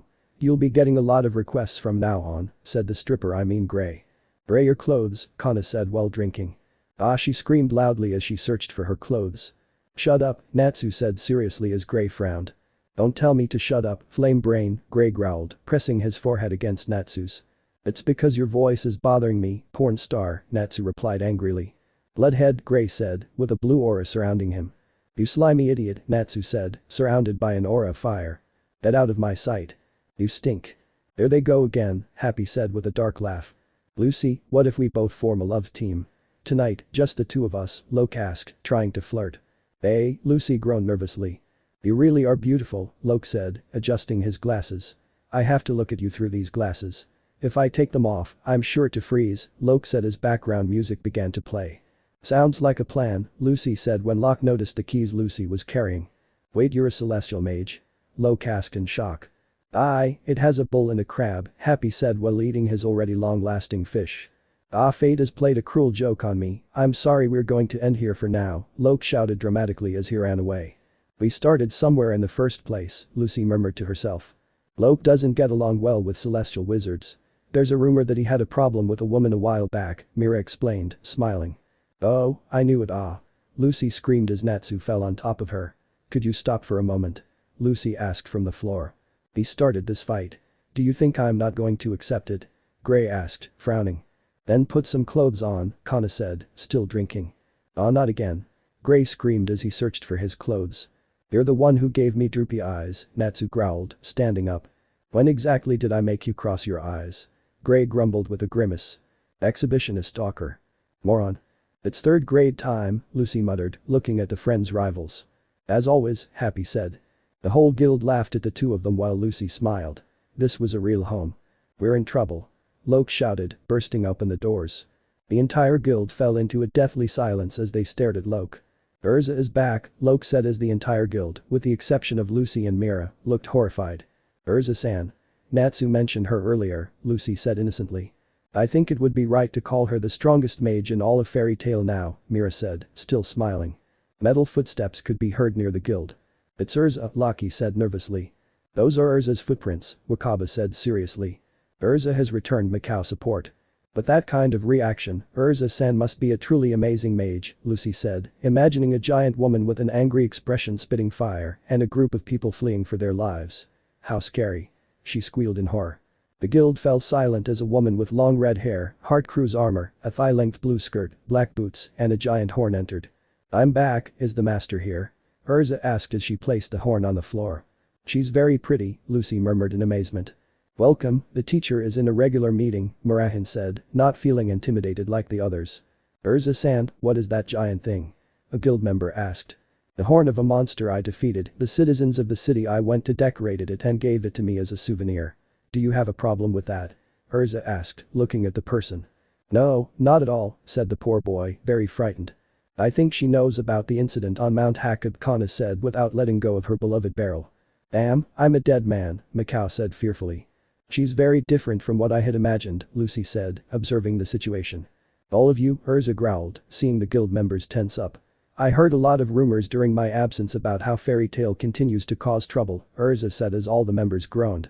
The master may have forgiven you, but I haven't, Urza exclaimed, looking at Kana, who stopped drinking. How dare you drink in such an undignified manner? If you're going to dance, do it outside, she said, looking at another guild member. Wakaba, you're throwing ashes on the table, she growled as Wakaba gathered her ashes. Urza looked at Nab. Nab, are you just staring at the request board as usual? Take a mission, she ordered as he tensed up.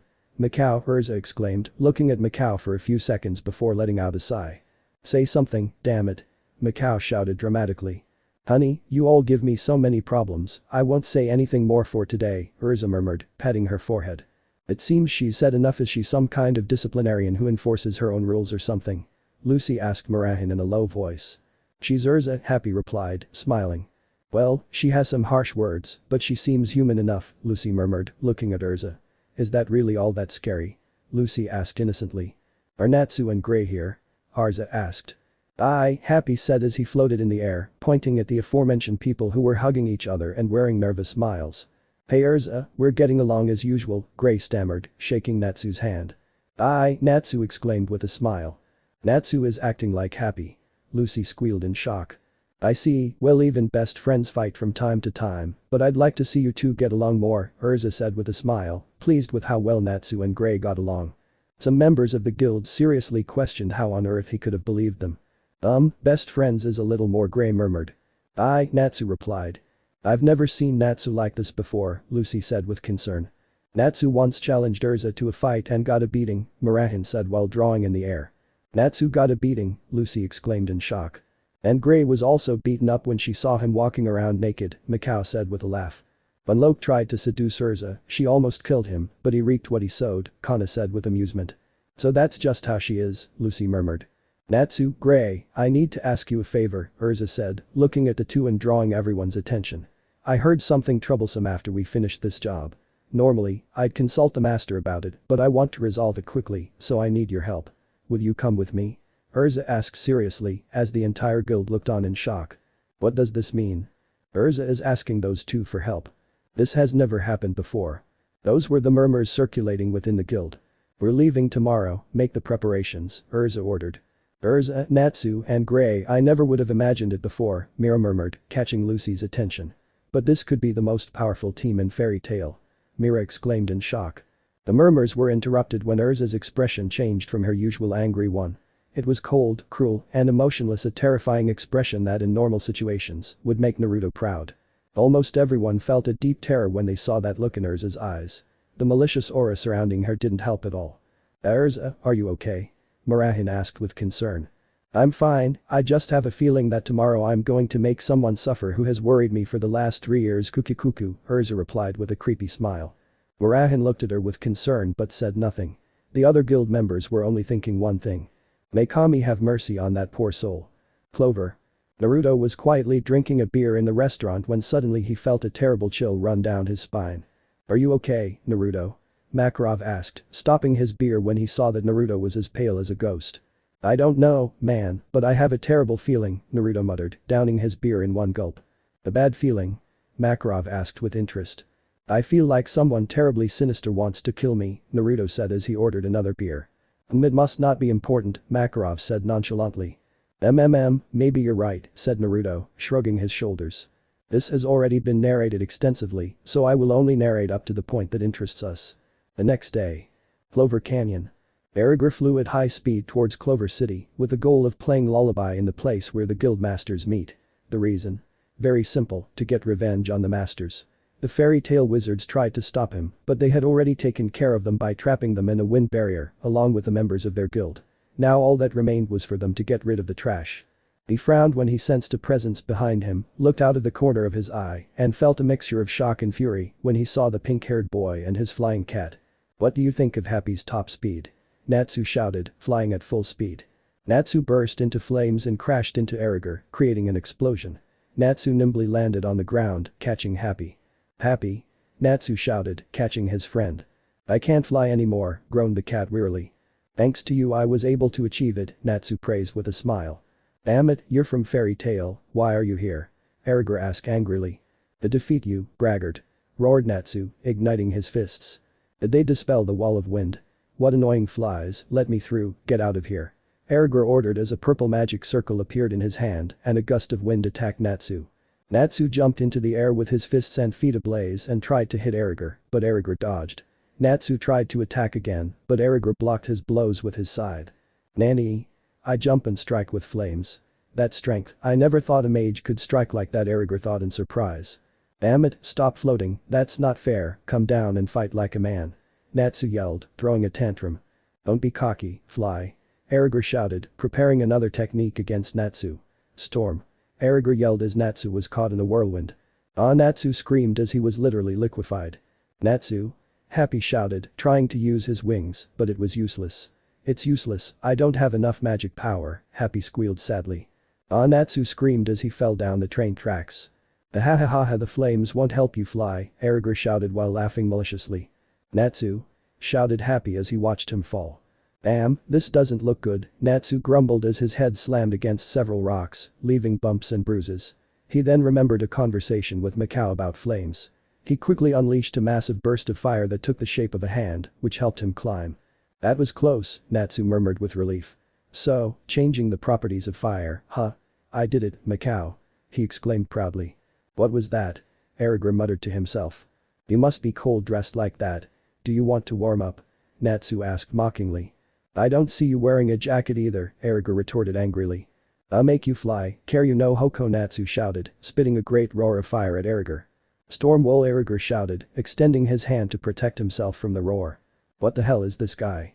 He just attacks randomly, so this is a fairy tale mage, Erigor thought, looking at Natsu, who was smiling. I underestimated your power a bit. How about we get serious? You and I, Erigor asked with a smile that indicated a thirst for battle. Now I'm fired up, Natsu replied with a smile. Storm Net, Erigor shouted as a wind armor enveloped him. Natsu tried to hit Erigor but was repelled by the wind armor. What's wrong? Is that all you've got? Erigor asked mockingly. Damn it, now that you've wrapped yourself up, it's annoying, Natsu said angrily before launching himself at Erigor. I'll defeat you, Karyu no Tekken, he shouted, trying to hit Erigor, but once again he was repelled. The flame has disappeared. He exclaimed angrily. Just as I thought, without being engulfed in those flames, you have no destructive power.